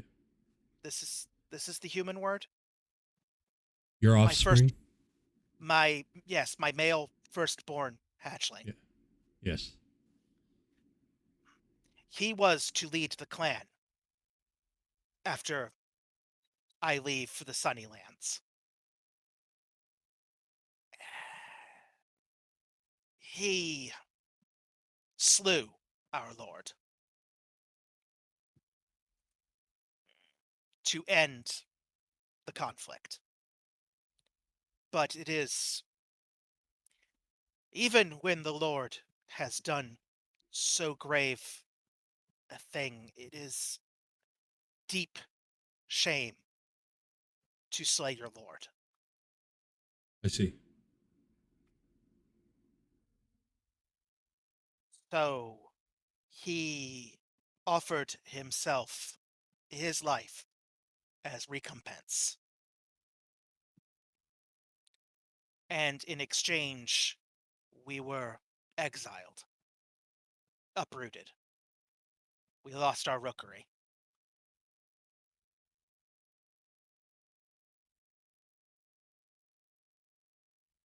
And your So journey of exile brought you here. we have wandered, yes, across deserts and through forests, by sea sometimes. And we have drifted here, to this wood. We knew these lands were claimed. We hoped only to stay a time before moving on, to find some place where we may establish a new rookery, or make our way to the Fists of the Mother, the mountains to where other Raffen live. This is the word they are called here, yes? Raffen? Yeah. Yes. You also get to observe something interesting about how Tengu talk. His beak is only involved in consonants. The rest of the time, words are formed by holding his beak open and pressing his tongue against various points inside of his beak. Crazy bird stuff. Yeah, like he's kind of talking almost more with his throat and tongue than he is with his mouth.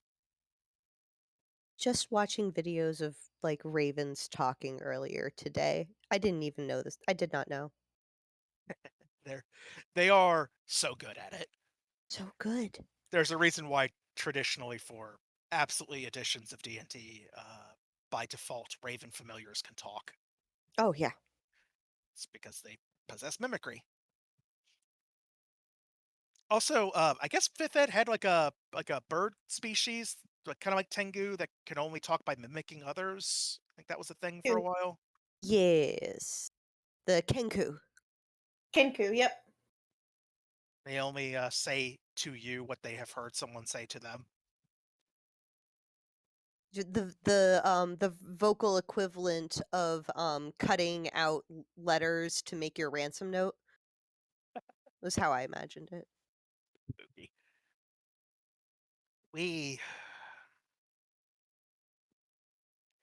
We have committed an offense. If you will permit my clan to live, I will take the weight of this offense upon myself. They were young and they were clumsy. We could do that. Or and he's going to drop his stance. What if your clan were to integrate with, join the county? Work on some way, potentially, work on some way to make amends with the people who were stolen from and their home destroyed. But join us here in the county. Be a part of it. Help protect it. But be a part of it. No more stealing. But You would offer us a place here in your land. he looks at Lauren and Celia. Lauren nods. I agree. Mentally, personally, I'm singing "This land is your land, this land is my land," but yes.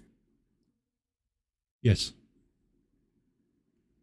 If you can agree to our laws and abide by them, then you are one of us at that point.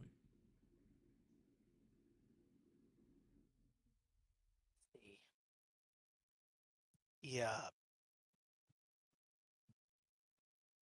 Caws out, sort of rhythmic, caw, caw, caw. It sounds uncannily like a sound that you've heard many times before of crows signaling other crows or ravens signaling other ravens to gather for food. The entire clan shuffles over. He stands up on his stump and addresses them in their language for several seconds. This goes on at length. Then he nods and hops off of the branch, or off of his stump, and with a little bit of help from the younger Tengu that accompanies him, manages to kneel, as do all of the others. Final stand. They draw the various weapons that they have from their belts. They're still sheathed, and they are offered across their palms towards Byron. They're holding up their weapons. Our clan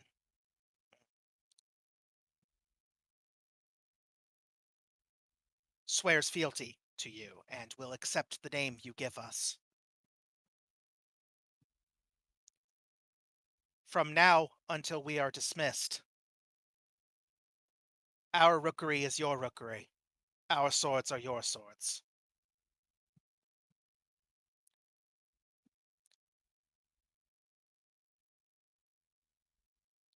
Your command, we will carry out.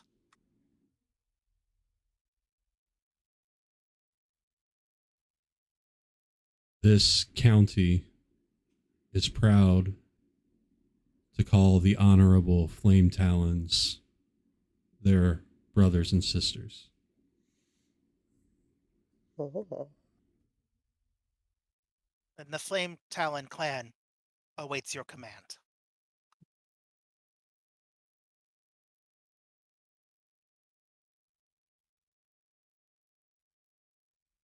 Move camp to the woods closest to our manor. You can use our facilities for your day-to-day until we're able to set you up or help you get set up with your own more permanent lodgings. And you and I, and he points to the old one he's been speaking to, we will work on making amends with the charcoal maker and his family.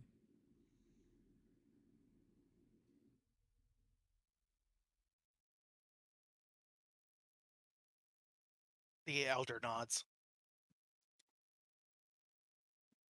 We will, with your permission, begin by rebuilding the charcoal burner's nest.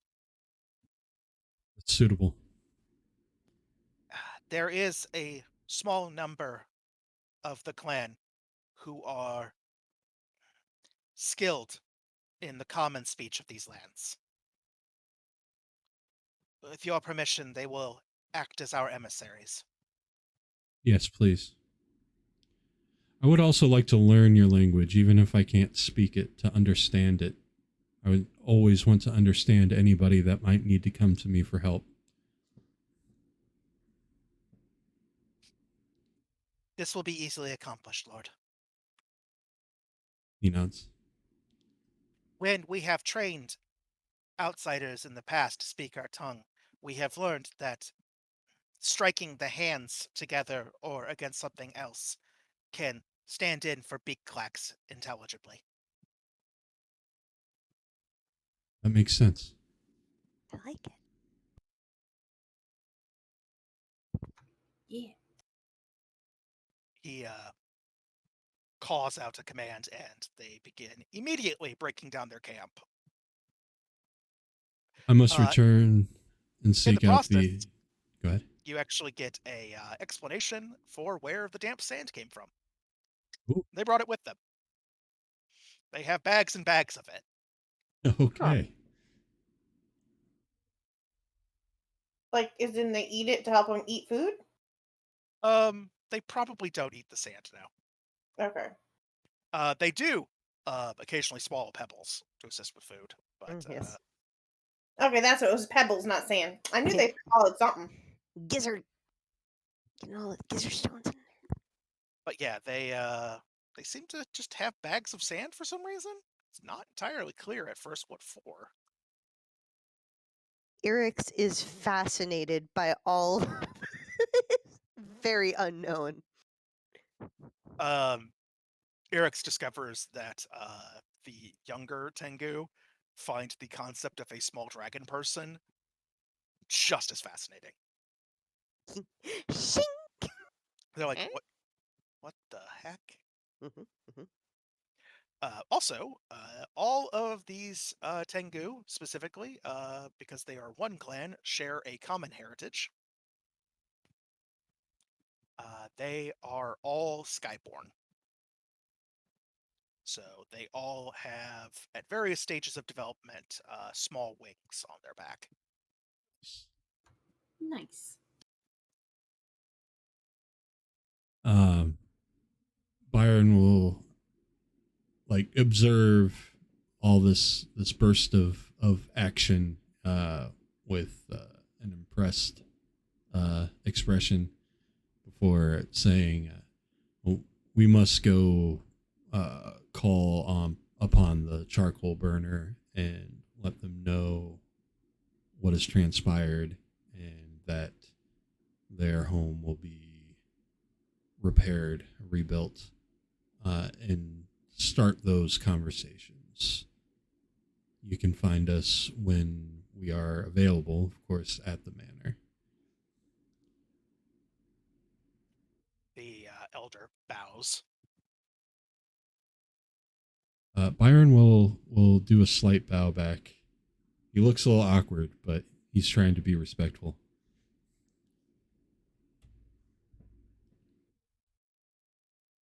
Yeah, you get the impression very quickly that these Tengu have been practicing breaking camp and setting up camp in a hurry for quite some time,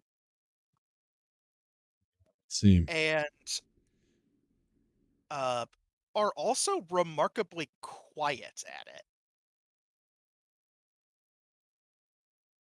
Well, he has a feeling that these guys can be really stealthy, but this is definitely learned out of necessity kind of habit, I'm sure. Oh no, Byron just acquired a fucking army of Tengu ninjas. Yeah. Flame talons, yes. Yes. It's crazy not being a trigger happy bunch of murder hobos. Like what can happen in the story? Right. I do When Byron, have one. good. I was gonna say I do have one question, if I may, and it'd be to the elder.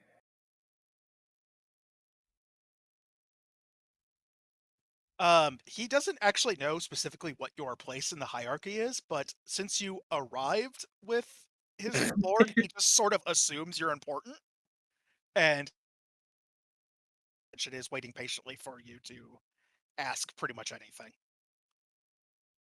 When they accidentally set the house on fire, is the furniture in the shed they're trying to save what they could? He turns to one of the younger Tengu and caws a question at him. The Tengu ducks his head several times to nod. Yes, they dragged what they could from the house, while the others extinguished it. Thank you. We have some knowledge of what it is to own very little, and we are shamed by the desperation,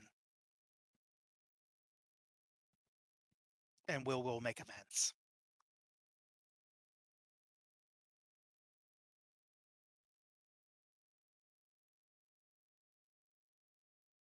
After Byron walks away and it's just the crew again, like he does kind of like a full body shake as he like shakes off the mask he's been trying to wear, the uncomfortable count exterior that he was presenting. Obviously still not used to such things.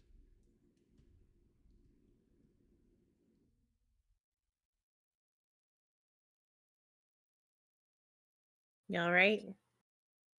Yeah, that'll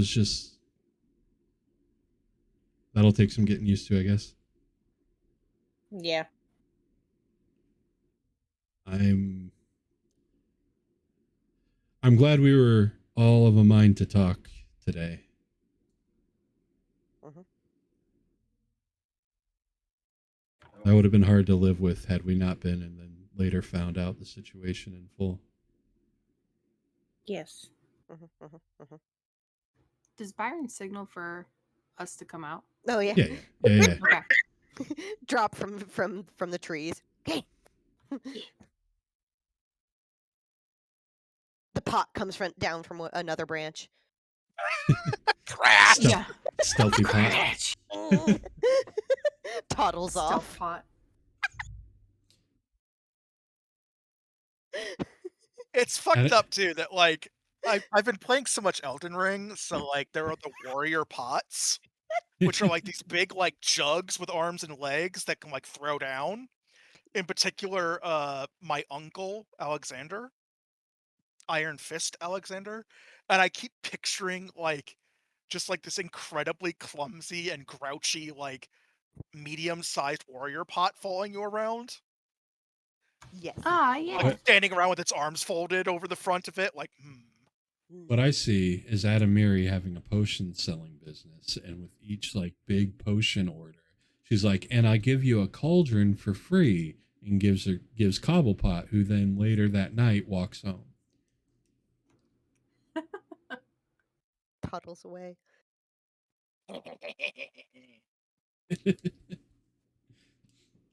top 10 things you don't tell your honorable boss. Yeah. Number 9. Your bullshit that you pull with your potions. Yeah. When you sell somebody your pot, and because it hasn't been invested by them, it just comes home to its owner. And you're just like, no one will be the wiser. Hashtag just witch things. Yeah. Oh no, I just found where you can. I want to see what these warrior pots looked like, and I just found where people are 3D printing the Elden Ring pot boys and using them to hold dice. Oh yeah, no, that's on my shopping list. I am getting Whoa. myself an Alexander rolling bowl because that's my uncle. Bach is my son. I adopted him. He is my son. Nothing bad will ever happen to Bach, or I will go to Japan and burn down From Software. So should we head back, talk to or get messages to the charcoal burners, get the charcoal flowing to our smithy, and then head out to the moors? Or is there something else you all think we should do first? Sounds good to me. What do you think, Captain Brella? I don't think I'm used to that.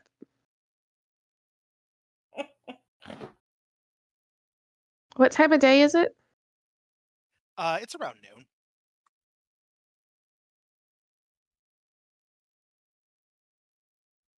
I think it's a place to start. Are we going to plan on camping out there tonight, or are we coming back? It's been too long since we've camped out. At least that's my feeling. We got this nice manor and rooms and beds, and that's awesome. But I kind of miss the stars. Me too.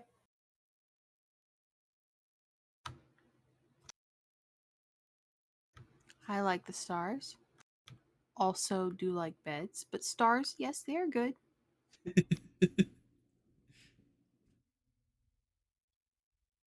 I sleep in the same pile of cushions no matter where I am. Just roll them up, shove them in the bottom of the bag. See, that's all that Eric's packs. It's just cushions, Just some Cushions. cushions Packs. and eggs. Yeah. Like you just go into their pack one day to be like, oh, do you have any? That is literally all you have in there. What else you need? Say, confused Eric's. Is there something else I should be bringing? What do you have? No eggs, rookie mistake. Mm-mm. All right, so I guess we'll head back and tell. I guess Aldwolf's kind of our de facto herald right now. Yeah, he sort of acts the role of seneschal. All right. Well, Aldwolf, we have made allies of the. What do they refer? Or what race did they refer to themselves as? They call themselves Tengu. The common term in Hunan for them is Rafen. He will call them Tengu. We made an alliance with the Tengu. They will be joining the county. They are the Flame Talon clan. They're moving their camp near the manor. They want to make amends with the charcoal. Are they called the charcoal burners, or do they have a different name we would call them? They are professionally known as the charcoal burners, but their actual family name is the Fallowside family. The Lowsid. we need to inform the Fallowsides that their homestead will be rebuilt by the Flame Talon clan, and their clan elder would like to speak with them, with me as a mediator, to work out any further recompense for their crimes against them. I'll carry the message. That's a remarkable accomplishment, from crowmen bandits to getting yourself a hopefully extremely helpful band of Ruffin.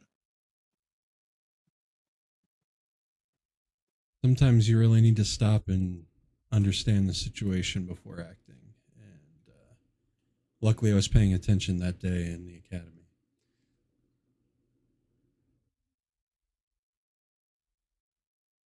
Luckily, indeed. We're going to head out to the moors and look into some other things. We'll be at least one night away. So, you know the general area we'll be in. We will not be drinking from the well. So, no worries there. I figured you'd keep that in mind.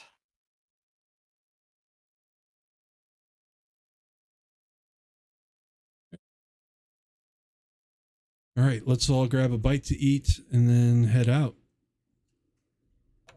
Sounds good. Should we take some dogs with us? Next time. Battle. We'll get to know them better and then we'll take them. Let Eric's practice riding. Yeah. Need to get a saddle. So what's the cook got for us today? Today's meal is a mixed root vegetable stew. Oh, because it was just the roots that were left. I mean, this is from a different supply, but yes. Incidentally, the explanation for the abandoned root vegetables is that Tengu can't chew them. Makes sense. Okay. Dogtooth Tengu Oh, mind fair. them, but Skyborn don't have teeth. So, yeah, terrifyingly enough, there is a Tengu heritage, Dogtooth Tengu, who have teeth in their beaks. So that's Scary. nightmarish. That's gonna Yeah. haunt me for the rest of my life. Least favorite visual.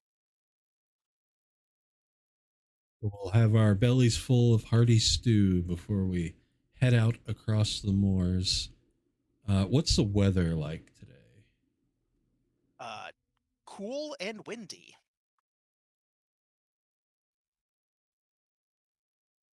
Get a little bit of mist, and I'll say we're in the United Kingdom. Not terribly dissimilar. So the beacon should be, or the flame should be a beacon to us when we want to return. But where do we want to start? He says, gesturing towards the moors.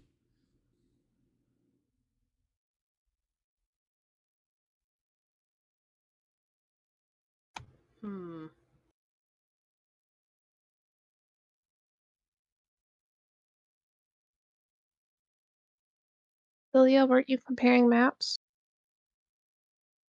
Yeah, between the old map and the new map, with lake, post lake, and pre lake. Whatever. Would I be able to surmise a rough area of where this island should have been and where the middle would have been on it? Or middle of the lake? In point of fact, you can. Woo! Then that's where I say we head. Ooh. Good enough for me. One of the roads onto the moors does lead to that area. And with that in mind, To the salon. To the salon.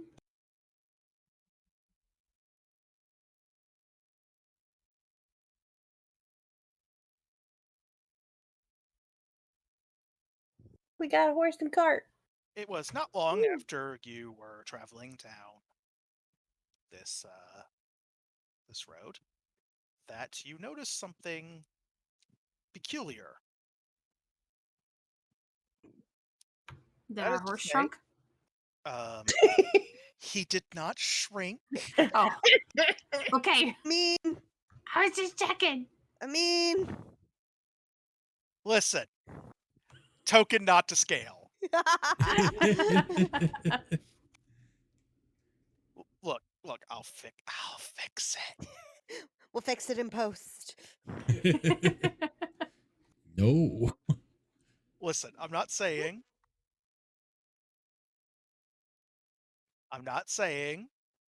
that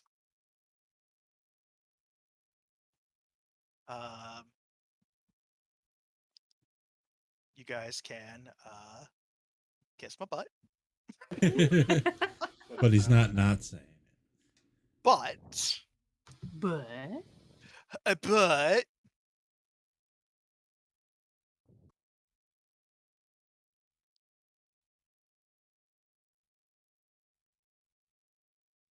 there.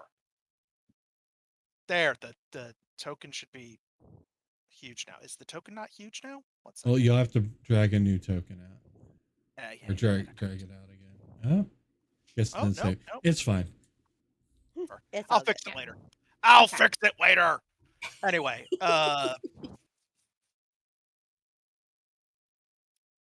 it's actually that you were listening to, bird song, the wind sighing through the trees as you approach the moor, and then suddenly, all that shit cuts out, except for the wind sighing across the moor.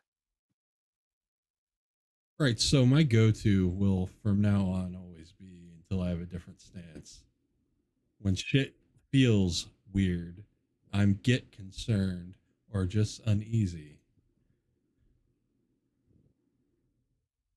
It's time to square up. Yeah.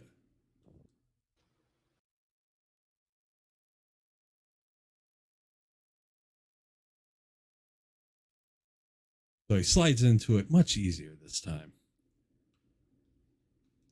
Practice makes perfect. It's the Oh, difference between popping into it instinctively when you feel like something's going on, and Making decision.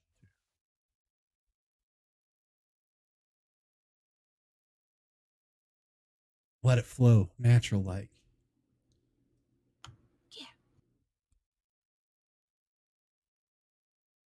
So, It is. go ahead. It is at that moment, as you are looking out towards the fence, that you see something. Maybe. Depending on that perception roll that you're going to make. Right now. Roly, roly, poly, roly. 17.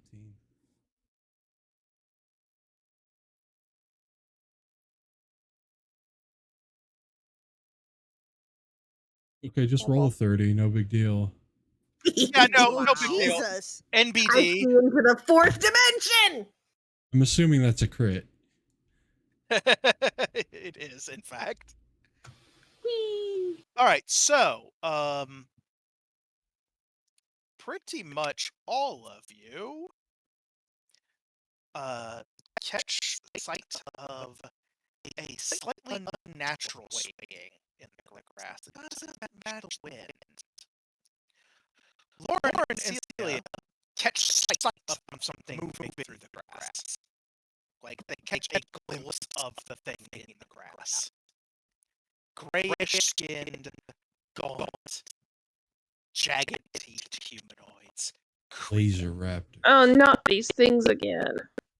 So now would be a good time to switch yourself over to battle mode. Battle mode. Oh, there's no encounter currently viewed. Be shortly.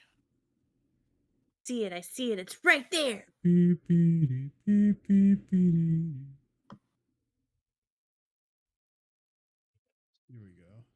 And the two of you that just rolled like fucking monsters on your initiative, or on your initial perception check, Mm-hmm. you can go ahead and keep that perception check as your initiative. Oh, score. Okay, cool.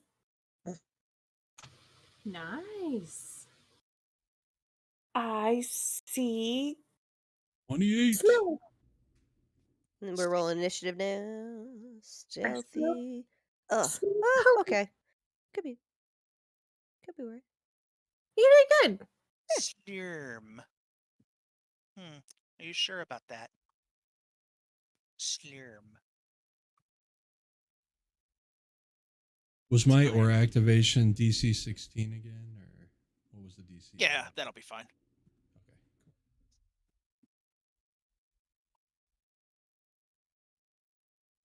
Some ghoul boys. This is one of these motherfuckers. Get in there, you fucking hose beast. One thing I actually do really appreciate about this specific tabletop is that when I drag a new actor onto the map, it hides them by default. So I'm not just like, drop a thing in there and you're like, hey, where'd that kobold come from? And I'm just like in the background, no fucking, there's no kobold. Don't worry about it. Don't You fucking saw worry about it. nothing.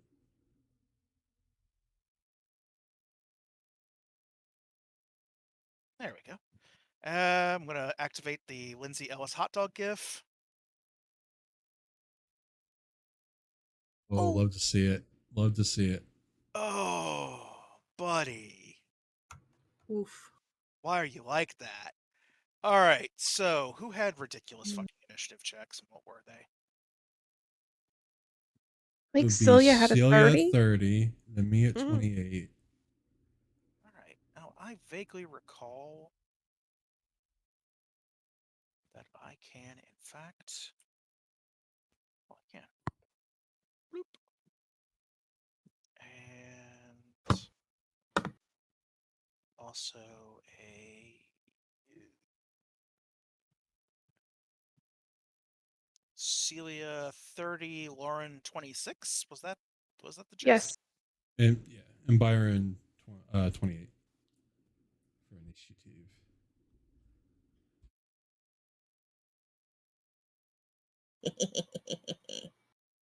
Oh, well, lost my connection for a second there. No. Seems that you found it. And then I found, yeah, I looked behind the couch. It was there the whole time. The whole time. All right.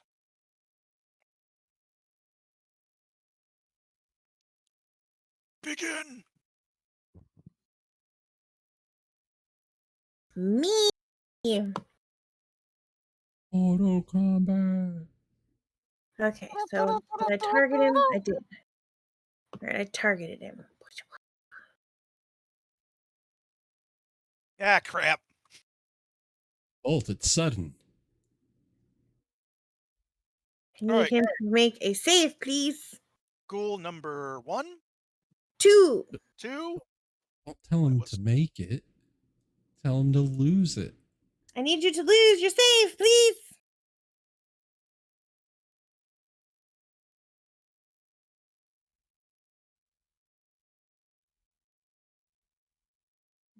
Believer. Fuck you. I'll take half Right. damage. Go ahead and roll.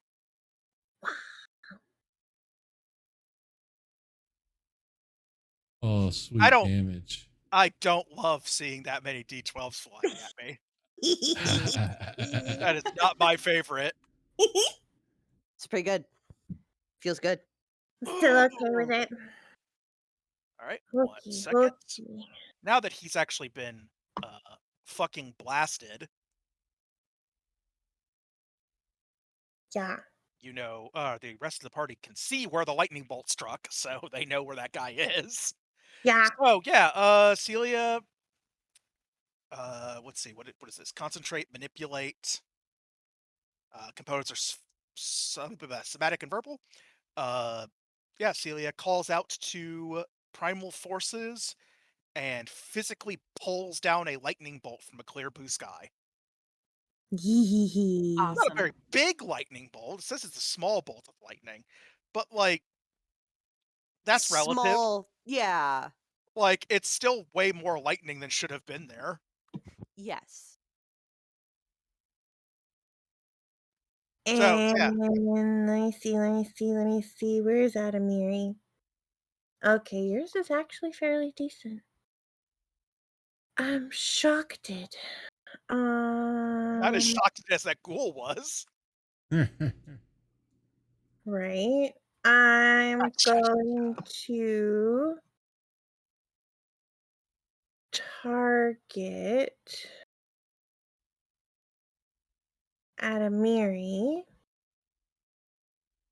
I promise for good reason. I trust you.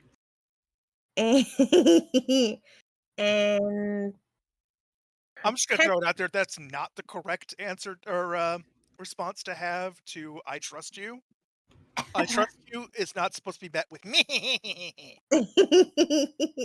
protect companion.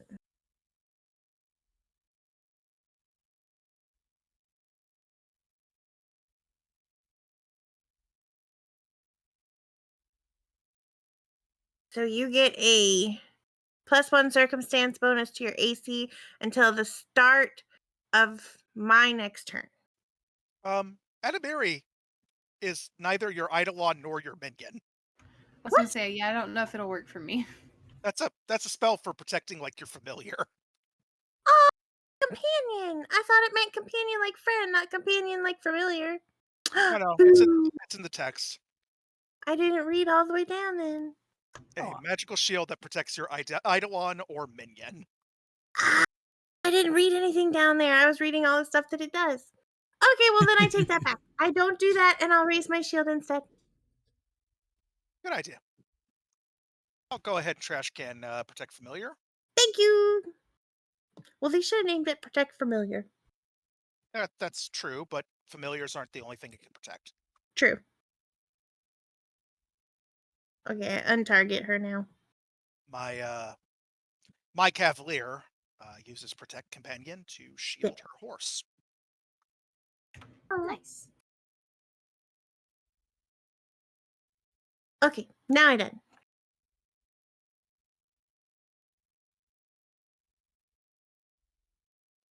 Now you're done. Byron will ready his axe and declare, "Make them come through me."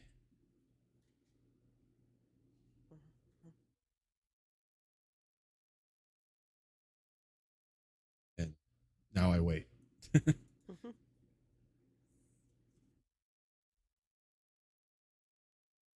Hey, ghouls! My entire fucking party is raged! Eat a dick!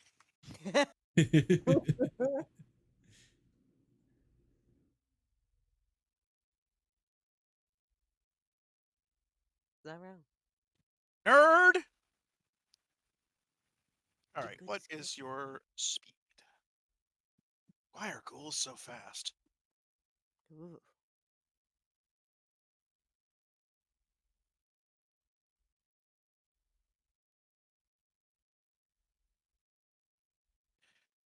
I have lost its connection to the server. Attempting to reestablish.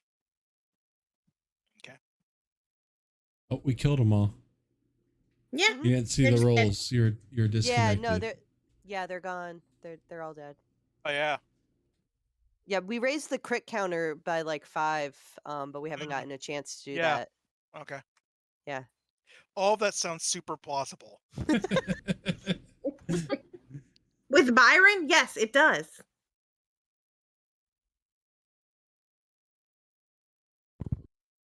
All right. Sorry, I'm doing a measurement. All right.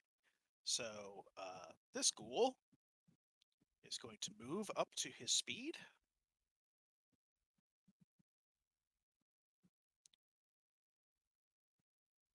Or part of it anyway. I'm going to not scroll the map down before measuring. Too far. Too far. Close enough. All right. The ghoul, after moving, is going to spend an action to perform a cool special ghoul attack.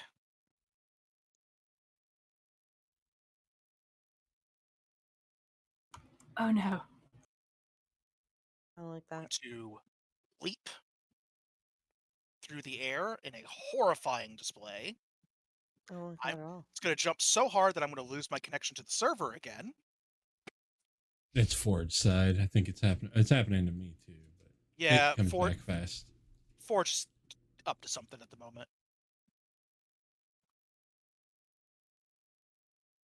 All right, Pecker Nut, I want you to just land in one of these spots. All right, is that good?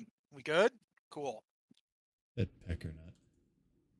Anyway, now that I have arrived, it's time to put my mouth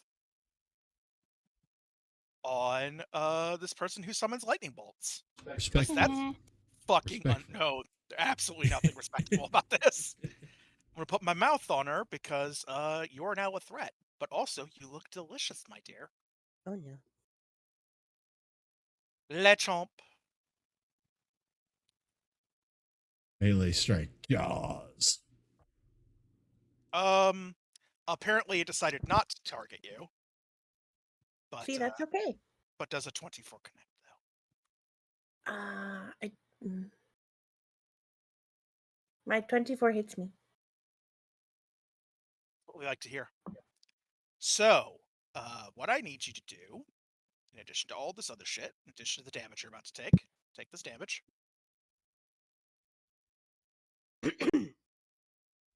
How rude. Get chomped. I need you to make a fortitude save. Oh no. The DC is 17. Fortitude. Make it. I am gonna make it. That's not me. Uh-oh. Somebody else. Oh no. What is happening? What I happened? think I made it. Yeah, except for the part where you failed. First one. It First rolled one. twice. The first one you failed. I didn't roll the first die. No, I made you roll it. Oh. Yeah, I forced the save. It's a button I press. See, if I press the saving throw button under the attack, it forces the save. Oh. Okay. Right, I was rolling it. So, bad news for the first save, because there's two separate ones. Oh, okay. The first save that you made, you failed by 2. You have contracted ghoul fever. Cool. I'll let you know in a day what that does to you. Cool. Do me a favor. Don't get to stage 6 of ghoul fever. Okay. Or if you do, we can discuss playing a ghoul. Cool. Because that's an option. And then we're going to do the other save to see if you get paralyzed by my chomp. Okay. You do not! Woohoo. This concludes the ghoul show, or at least that ghoul. He is no longer hidden. Lauren! Okay. Congrats on not getting paralyzed, by the way. It's just the worst. I have a feeling he's gonna be gone in a moment. So I'm gonna go with over here with number 4. I had to refresh, so I have to open everything else up again. we're gonna try see how he likes some cold.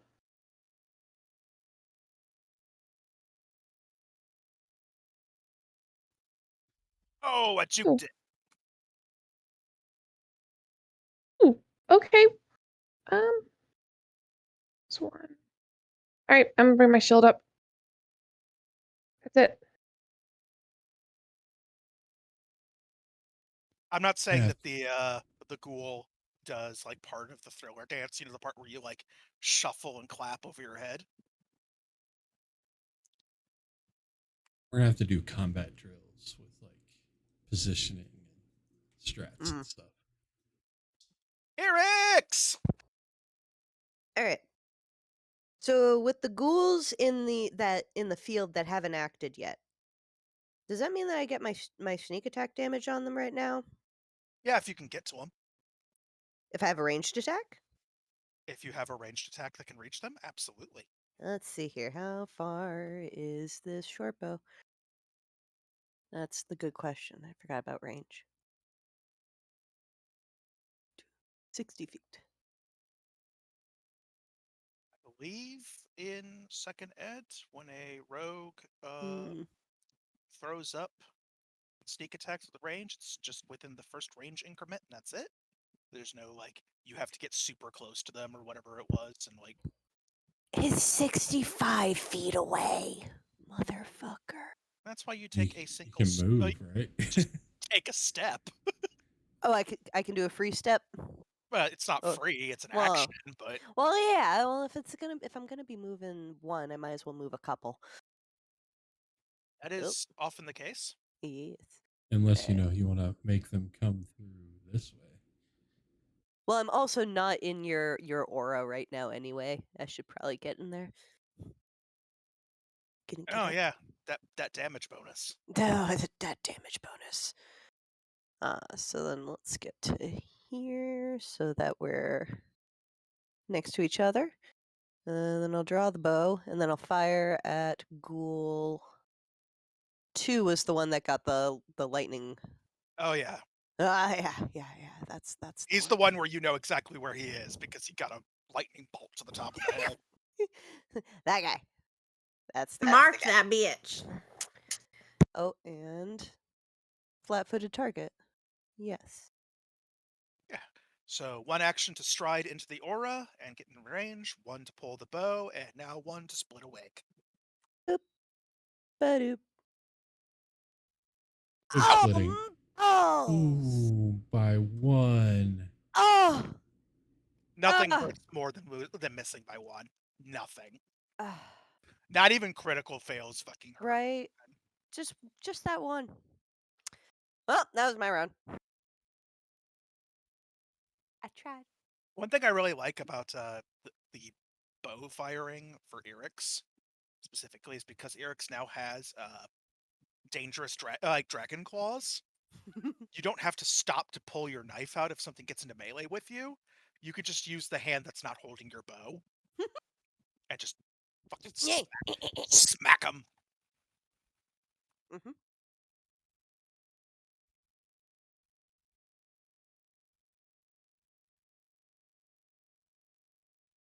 Terrible.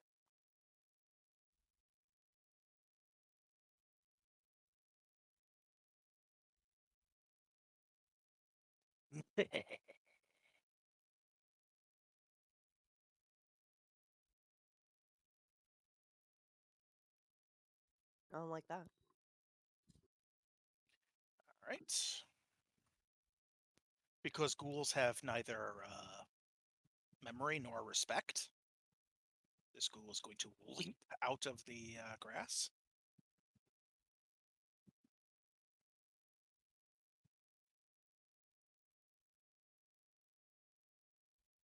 And it will spend its third action stepping.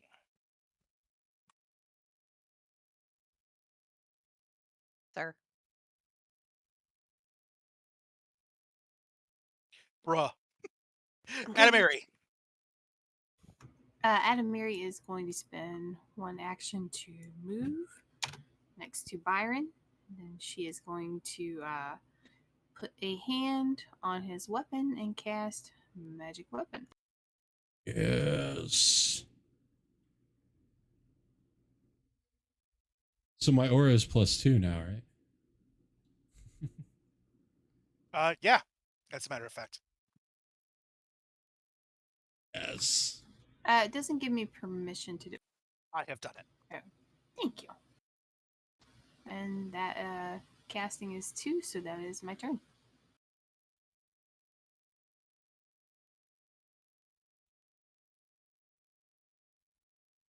Right. So, I got Thunderstruck. Thunderstruck. Hated all of that.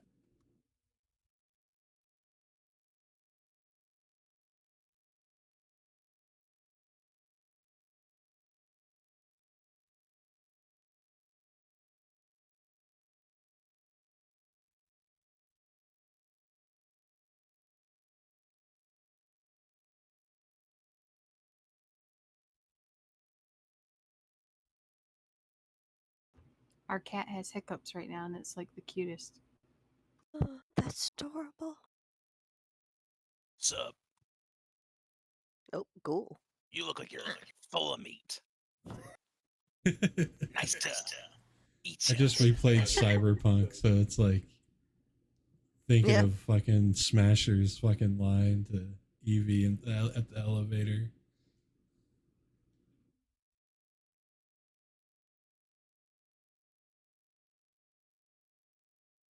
I really love that the game actually includes Smasher. Bunch of famous solos from the tabletop. Yeah. Like Smasher. Smasher specifically, because Smasher whooped my ass the tabletop game once. That sucked. He's literally the worst fucking being on the planet. He's so fucking terrible. What an asshole. Right? And then, because I'm a piece of shit and just realized I could do this as many times around as I fucking want. No. I got actions. I leap again. Right, so I know he but now doesn't you trigger a fight. reaction, but I've been waiting for something to come close with literally my entire turn. How does that resolve?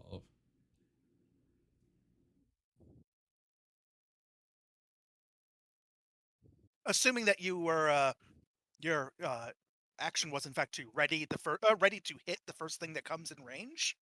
Yeah. Which is what I assumed. Oh yeah. You have a readied action, so take a swing. That's what I like to hear. Now it's only one action worth a swing though, right? That's correct. All right. That's fine. Batters up. Critical. Because you're gonna do that. That's why. Yep. I don't know if it's adding the 2 extra on top of it. It is not. It is rolling 2 times 2d12. Right, but the 2 extra from my stance is not added to that. Oh. Well, I'll just add to it. Can you Take 28. Can you scare a goddamn... Oh god, you can. You can scare a fucking undead. You frightened bitch. Amazing. Alright. 1 second. Damage.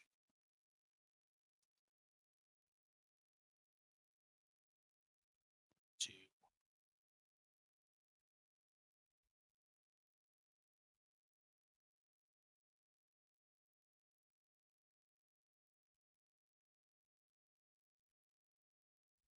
Sorry about that. I needed to reach down and fish my cat out from under the desk so she can take her meds. That happens. Drop him to 2 hit points. Thanks. Hate that. Love it.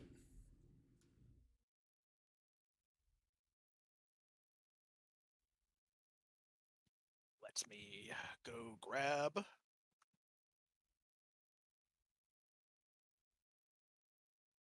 Nice little frightened condition. Okay, where are you? You're gonna be in. There's a conditions compendium, right? Yeah. I have all those answers for a different system. You're frightened, you putz. Ow, What does- shit! And what does frightened do in PF2e? All right, frightened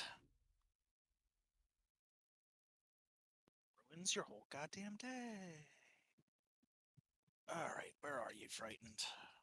So get its.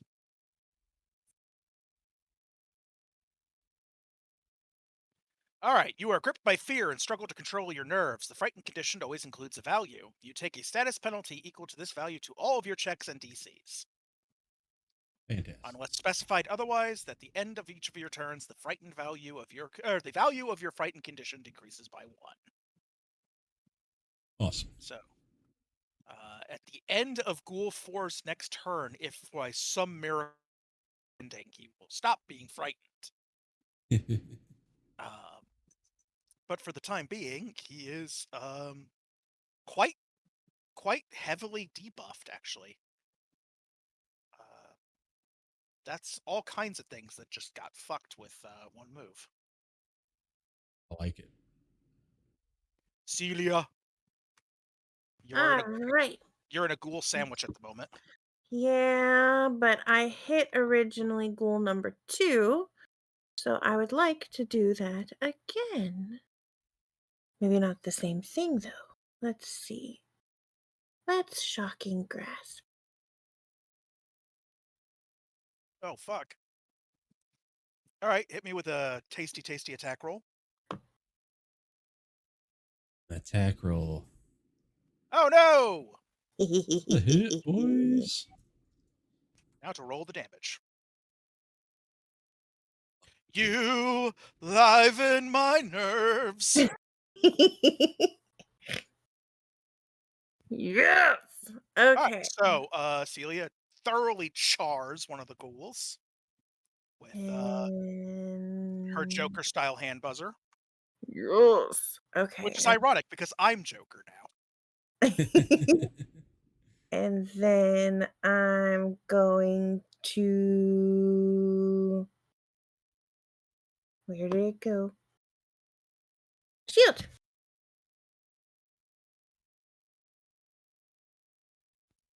You know what? So, Expired? there you go. I'm like, I can't have 2. Hold on. You can have as many shields as I am willing to give you. Woohoo! Thank you. I'll take 10.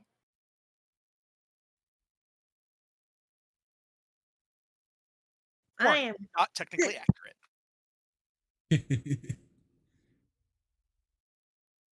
I am multitasking like a motherfucker right now. I have food, a beverage. I was just taking my pills. I am tap dancing all over my keyboard to hit like my fucking push to talk and using the mouse. I think I was raiding or something. All right. I'm pretty sure Rixie can wipe that one up. No problem. I'm going to go after this one. Acting strike. With a critical hit. Wait, wait, wait. You know what you could do for me, real What? quick? Yeah? Is knock it Can I off. help you? Yeah, just knock it off. No, I'm Don't you okay. dare. Knock it off. For 30 damage, because it doesn't add the +2. Oh, it didn't matter there. That's. Well, I did 28 the last time. Oh, It didn't kill oh. it, so. Oh, that's right. You can. New type eat. Thank you. I want the dead button. Dumbass. Where's the dead? What, that ghoul number 3? Yeah. Dead. And you know what? I'll go ahead and this guy that's still standing, I got a map 5 for him. As well. Oh, a miss. I can only crank out so many. All right. We forgive you. Thanks. You know, it's okay if you only get one frickin' kill per turn. Jackass. Guess who's back? Back again. Ghoul Ghoul one's is back. Warn your friends. Guess who chomp? Guess who chomp? Guess who chomp? Guess who chomp? Da da da. Chomp, chomp, chomp, Chomp, chomp, chomp. chomp, chomp. Oh, I don't think a 19's gonna hit you. Nope. Not with their shield up. Get fucked. Mm. That sucks for me. Right. My claws are agile though, so here we go. Get clapped. Here we go again on. Oh. Oh, wait a minute. damn. That's. Hold on. Let me fix that. Let's try that again. Let's try actually clicking the map button instead of the strike Oh, button. right. Ooh. Ooh, ooh. Woo, woo. Oh, still roll. Okay, Was still, that a but- 17 again? Yeah, Yeah. I'm unstoppable. I'm gonna make you do a save. Oh no! Looks like I'm gonna end up being a ghoul. Get You paralyzed. need some Pathfinder 2E. Wait, no, I thought that was only tonight. the first save. Yeah, Yeah, I but can't you're already give. infected. He can't You can't- infect you more. Also, their claws don't spread ghoul fever. Oh, it's just a okay. bite. Yeah, Just the they gotta nom get- noms. They gotta get their yeah. You get ghoul fever from getting disgusting ghoul spit on you and all of the like weird rotten shit they eat. Fine. Hey, but at least he's not gonna eat you. Okay, fine. But he is going to paralyze you, and if you are the least bit curious what I speak English good, what paralysis does, and I'm sure you do. Yes, please. Your body is frozen in place. You have the flat-footed condition and can't act except to recall knowledge and use actions that require only the use of your mind. Your senses still function, but only in the areas you can perceive without moving body, so you can't seek while paralyzed. Dude. So you are paralyzed, fat-footed, because that sucks for you, but it's great for me. And this is just to the end of my next turn. Wow, does the paralyze wear off? You can attempt a new save at the end of each of your turns. Okay. And each time you try, the DC goes down by 1 as the paralysis loses strength. Okay, cool. So eventually, it will fall to the point where it's very easy for you to Tug it up. Now that I have slapped you once and paralyzed you, I think it would be really funny if I did it again. You can get fucked. I don't know what your flat-footed AC is. I don't either. What a good-looking question! It's 18, I think. Oh, if it's without my shield, it's 18. Yeah, you can't actively protect yourself with your shield. Right. Standing there.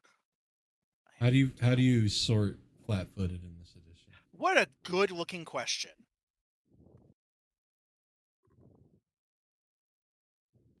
All right, you take a -2 circumstance penalty to AC. Okay, so it's a 16, so you still can't hit me. So there you go. You may So- still get fucked. You can't actively defend yourself with your shield because you can't move because you're paralyzed, but you're just standing there, and apparently I suck so bad that I can't get my nails into you while you're standing there like a plank of wood. So if I'm flat-footed, just standing there like dirt, my AC's still 21. Sometimes I it's love really it. good to be encased in magical silver, as it turns out. Okay. Who's next? That would be Lauren. Okay, well, let's see if I can do this correctly. She closes her eyes and holds on to a little bit of that cold she just let go. Even though it missed, it's still, nice. It's going to go into the cascade. And I don't like him messing with my friend. Do you have what additional damage type? Let's see. If Force. I'm understanding it correct, it should be cold because the last spell I cast was the Ray of Frost. Is that a special effect that you have on your cascades? Because normally it's set by your spell type. Well, it says you used your most recent action to cast a spell or make a spell strike. Yeah, no, I misread it. I went back and reread it. If your most recent spell before entering the stance was one that could deal damage, the damage from the stance is the same type that the spell could deal, or one type of your choice, if the spell could deal multiple types.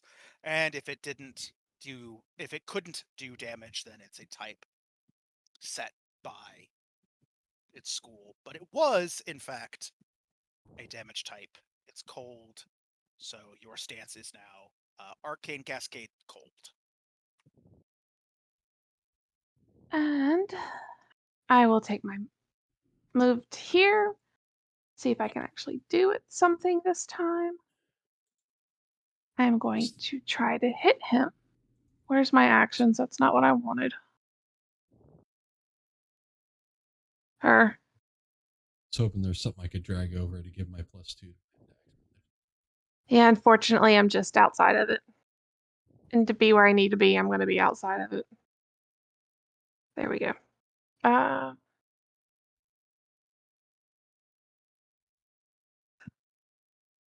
man. No. Rats. Oof. And that was all 3 of my movements, my actions. 2 is the loneliest number since the number 1. Now, the cascade lasts how long does that last? Because it does not specify unless I missed it.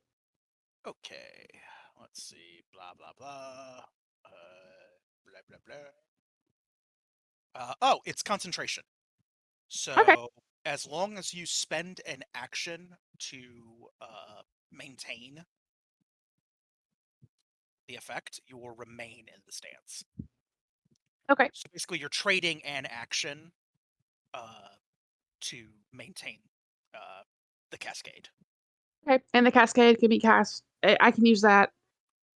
It's not a one time per rest thing. It's however.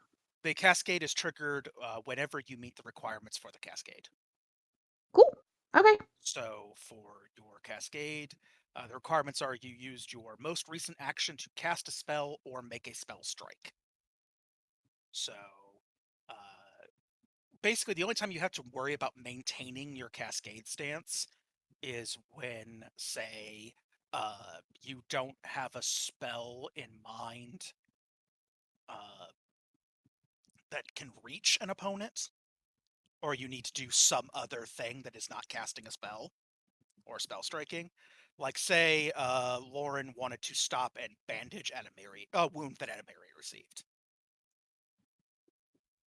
And you used an action to move up to her, an action to perform first aid or to treat wounds.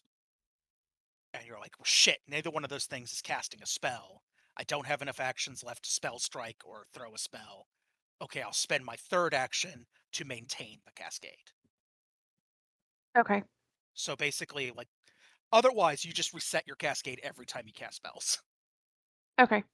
Or spell strike, which is when you basically cast a spell, store it in your weapon, and then hit somebody with it. Which is my favorite thing about being a Magus. I think you move faster than normal because you're a walking shadow. It only says I have 30 feet.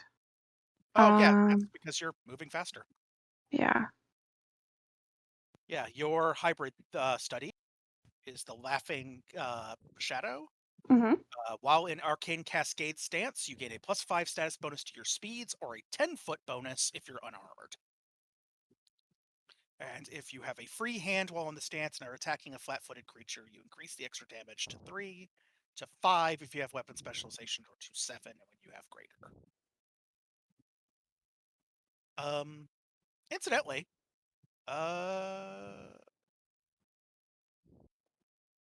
technically, I don't think you actually had to stand that close to him, unless you're using your short sword. Yeah, I was using the sword. It I did a can't- little bit. It had the potential of doing a bit more damage than the whip did. That makes sense. All right, Erix! All right.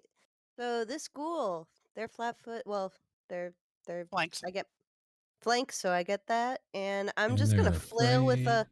I'm flailing them with that claw. Get them. Shing! Yeah, I got him targeted. Yes. So you like to run around clawing and biting people. I can relate. Mood. What Oh, he's yeah. demonstrating here is Wolverine's adamantium rage by critically hitting this Oh thing. my god! Bah, bah, bah, bah. Oh, Woo! I get the credit. Adamantium rage! Get hecked. Oh, fuck my life. I did just get hacked. And then we're gonna flail again Yep. with the map -4. I think he's Oh. dead. Oh, he's Uh, already dead. No, Please- you tore his spine out. He's done. I just say please don't block off the other ghoul from me getting to him, please.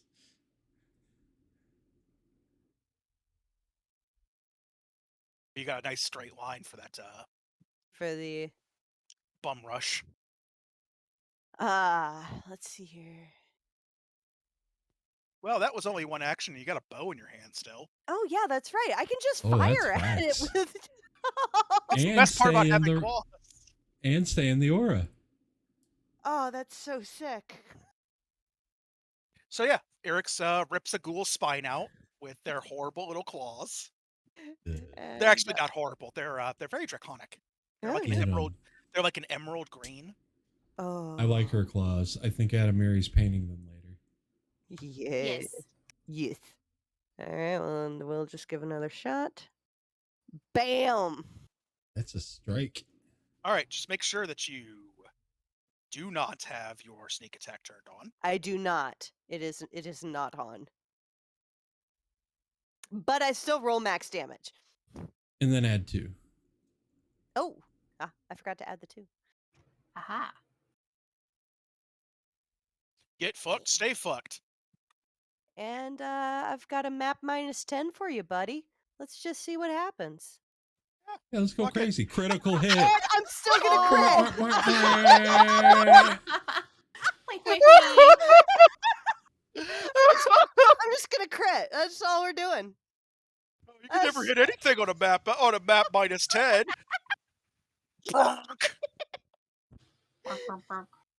We're up to 9 crits, y'all.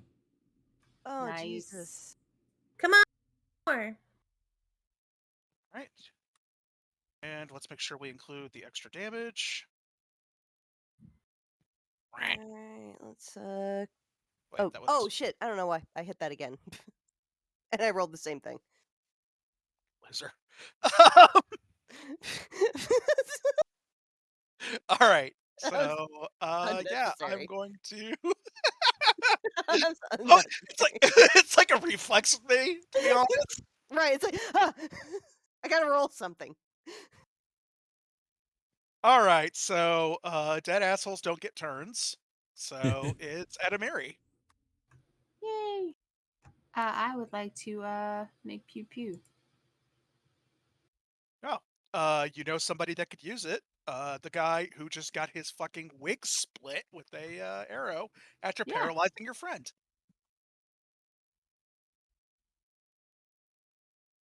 You want to roll the damage a couple more times? Yeah. Going for a 3 action? Thanks, I hate it. Yes. Haha.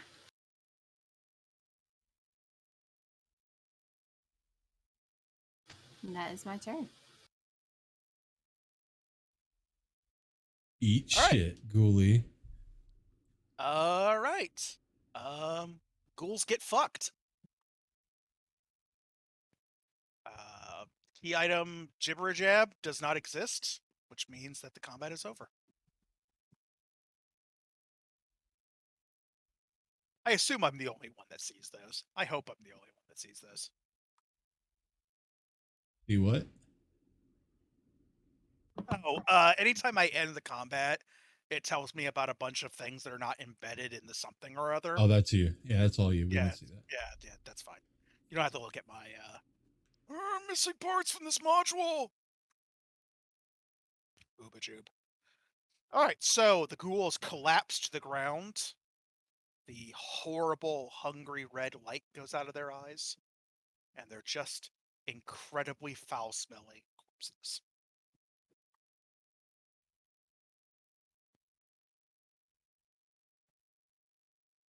We're gonna go make sure Celia's not still paralyzed. Hey, Celia, Yeah. you should make another fortitude save against paralysis. Okay.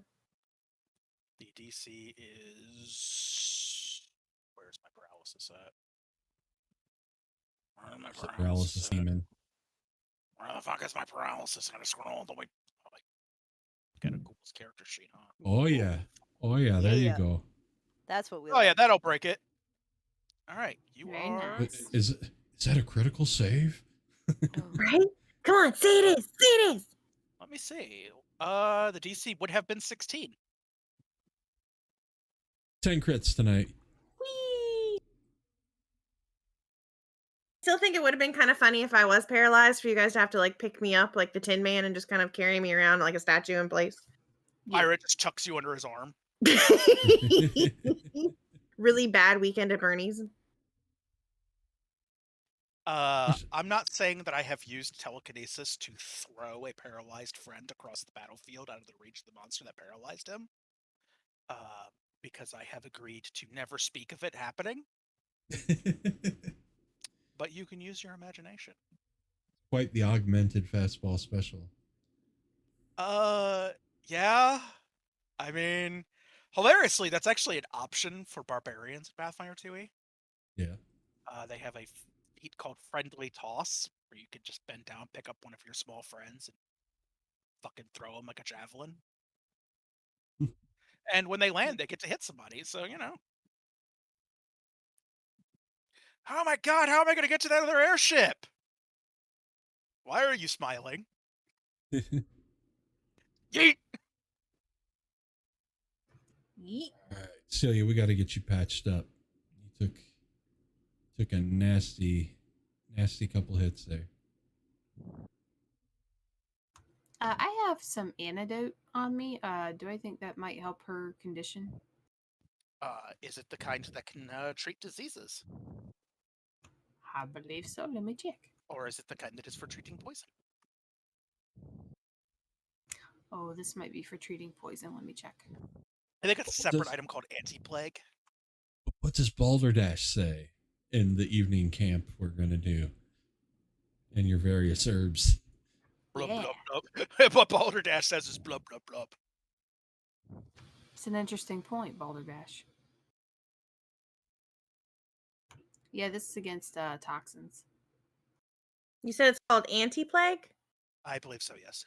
Ooh, okay, so one of the things I took was I can now craft thingies. But I don't know if I need a pot. Please run that by me in more detail. What is it? I know. Sorry, I'm talking in Kelly speak again. My bad. So I took alchemical crafting. I can talk, I promise. As a skill feature. Okay, and to use that, you need access to alchemy tools. Damn it. It's the same Luckily thing for that you. Adamiri does. Luckily for you, And yeah, Adamiri also practices alchemy. I believe there's a set of alchemy tools on the wagon. I'd have Nice. to double check, but I believe that is one of the things. Okay, because it says I immediately know 4 common first level alchemy spells in the book, and I chose anti-plague, not knowing what it was. I also What chose are- Ghost Ink, Antidote, and Elixir of Life just for fun. I don't know. What are yours, Solo? Mine are Elixir of Life, Shielding Salve, Ration Tonic, and Antidote. Is that really no overlap? Or did I miss here? Yeah, Antidote and Antidote. Elixir of Life are. Antidote. Okay, gotcha. You guys But yeah, I should chose Ghost Ink and Anti-Plague. maybe like switch some stuff around so you guys don't have overlap. On the other hand, you can never have too many elixirs of life. True. But they are minor. Yeah. Well, because I can only do 4 of a certain level, so I'm capped where she's not. More than likely. You can always learn more. Cool. So can I make my own anti-plague? You can next time you guys rest up and take time to do a little crafting. Drink this, dipshit. Okay, terrible. Are you going to use your mystic arts to heal yourself, or do you need us to patch you up? I'll hold on. I will use my mystic arts. So we're gonna take a rest, right? What time is it? 11. Late afternoon. Yeah, Oh. probably not yet in game. Or just because it's like the end of our game today, maybe there's an argument to go ahead and take it and set up camp in game, and then maybe we can RP. It does take a little while to set up camp, even considering that you guys can partially just hang out in the in the wagon. Right. Yeah, let's set up camp. Where you guys set up camp is actually important and interesting and relevant. I promise. I know that may be different and new for this game, but Well, what we need, I guess, would be survival rolls to get the lay of the land and find the best place where we know water doesn't rush and collect and has some natural natural shelter from the elements, etc. Would you agree with that? that is absolutely its function. Cool. I'm good at nature, not survival. Okay, at survival, Nature. but I will attempt to aid somebody who's better at survival. You can Somebody also who has apply. a cloak. You can also apply knowledge nature towards recognizing geographic features like floodplains. Or you could just drop a 26. I mean, that works. Oh. What- I love what's- how your dice says no. What's Yeah. No. what's the No! DC for your survival check, my friend? 15. All right, Yeah, I'll take that ooh, crit. another- 11. Crit. Woo! All right, so between Byron's excellent hunch about the area, honestly, a +7 is not that bad at 4th Okay. level, particularly since wisdom is not like a priority for Right. you. That reminds me, at some point, when you have a general feat available, I do recommend Canny Acumen. Canny Acumen allows you to pick one of your saves or perception checks and bump that to expert, and then I believe you get master at a higher level.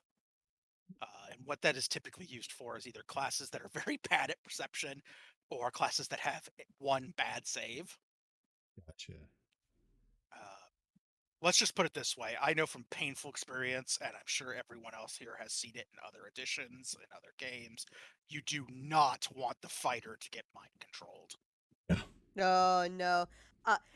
If I had a nickel for every time I had a combat heavy character get mind controlled and attack the party, I'd have 3 nickels. 3 whole nickels. It's not that many, but it's weird it's happened 3 times. Facts. It's All right, go ahead and increase Celia's hit points by 7. Oh, I did. By the way, for anyone watching this happen, Celia's eyes go unfocused and then turn a bright gold. Like metallic, shiny gold. The whites of her eyes brighten for a moment. For you SG1 fans out there, yeah, it looks a little bit. It looks a little bit like a pissed off pharaoh. The mark on her forehead seems to waver for a moment, and then tiny replicas of the balefire ignite in each one of the tooth holes in her arm. Oh. And it's almost like they're burning some of the injury away. Handy. And then she's back to normal. So yeah, Searing closed her wounds with balefire. Whatever works. That was cool. So what's the spot that we figured out would be best for the campsite? All right. Moors are generally quite flat. However, you find a small hillock and have worked out that by being on the west side of this small hillock rather than atop it, you don't want to be on top of a hill on the moors unless your favorite activities include freezing to death. This acts as a natural windbreak, giving you a little spot where the wind is not blowing into your campfire, blowing into your tents, blowing smoke into Eric's eyes. And it has another little advantage, which is not far from where you are camped, is a small clump of shrubs that you can gather dead wood from. Basically, these shrubs have been growing in one spot for so long. There's a die-off. The dead branches just get tangled up in the live ones. So it just has this like weird like mat of dead branches in the middle of it. Right. You just pull those out and use them as firewood. Nice. All right. Well, we will definitely do that. But we just hit 11 p.m., so we're all turning into pumpkins, yes? Mm-hmm. Thank you. Thank you, you guys, for playing, and thank you, Pop Pop, for running. This was a blast. Thank you. Absolutely. As always. This game is going to be on the YouTube for people who need to rewatch it or what have you in just a couple days. And we will be back next week, because we skipped a week, on Tuesday for the next episode of Binding Light.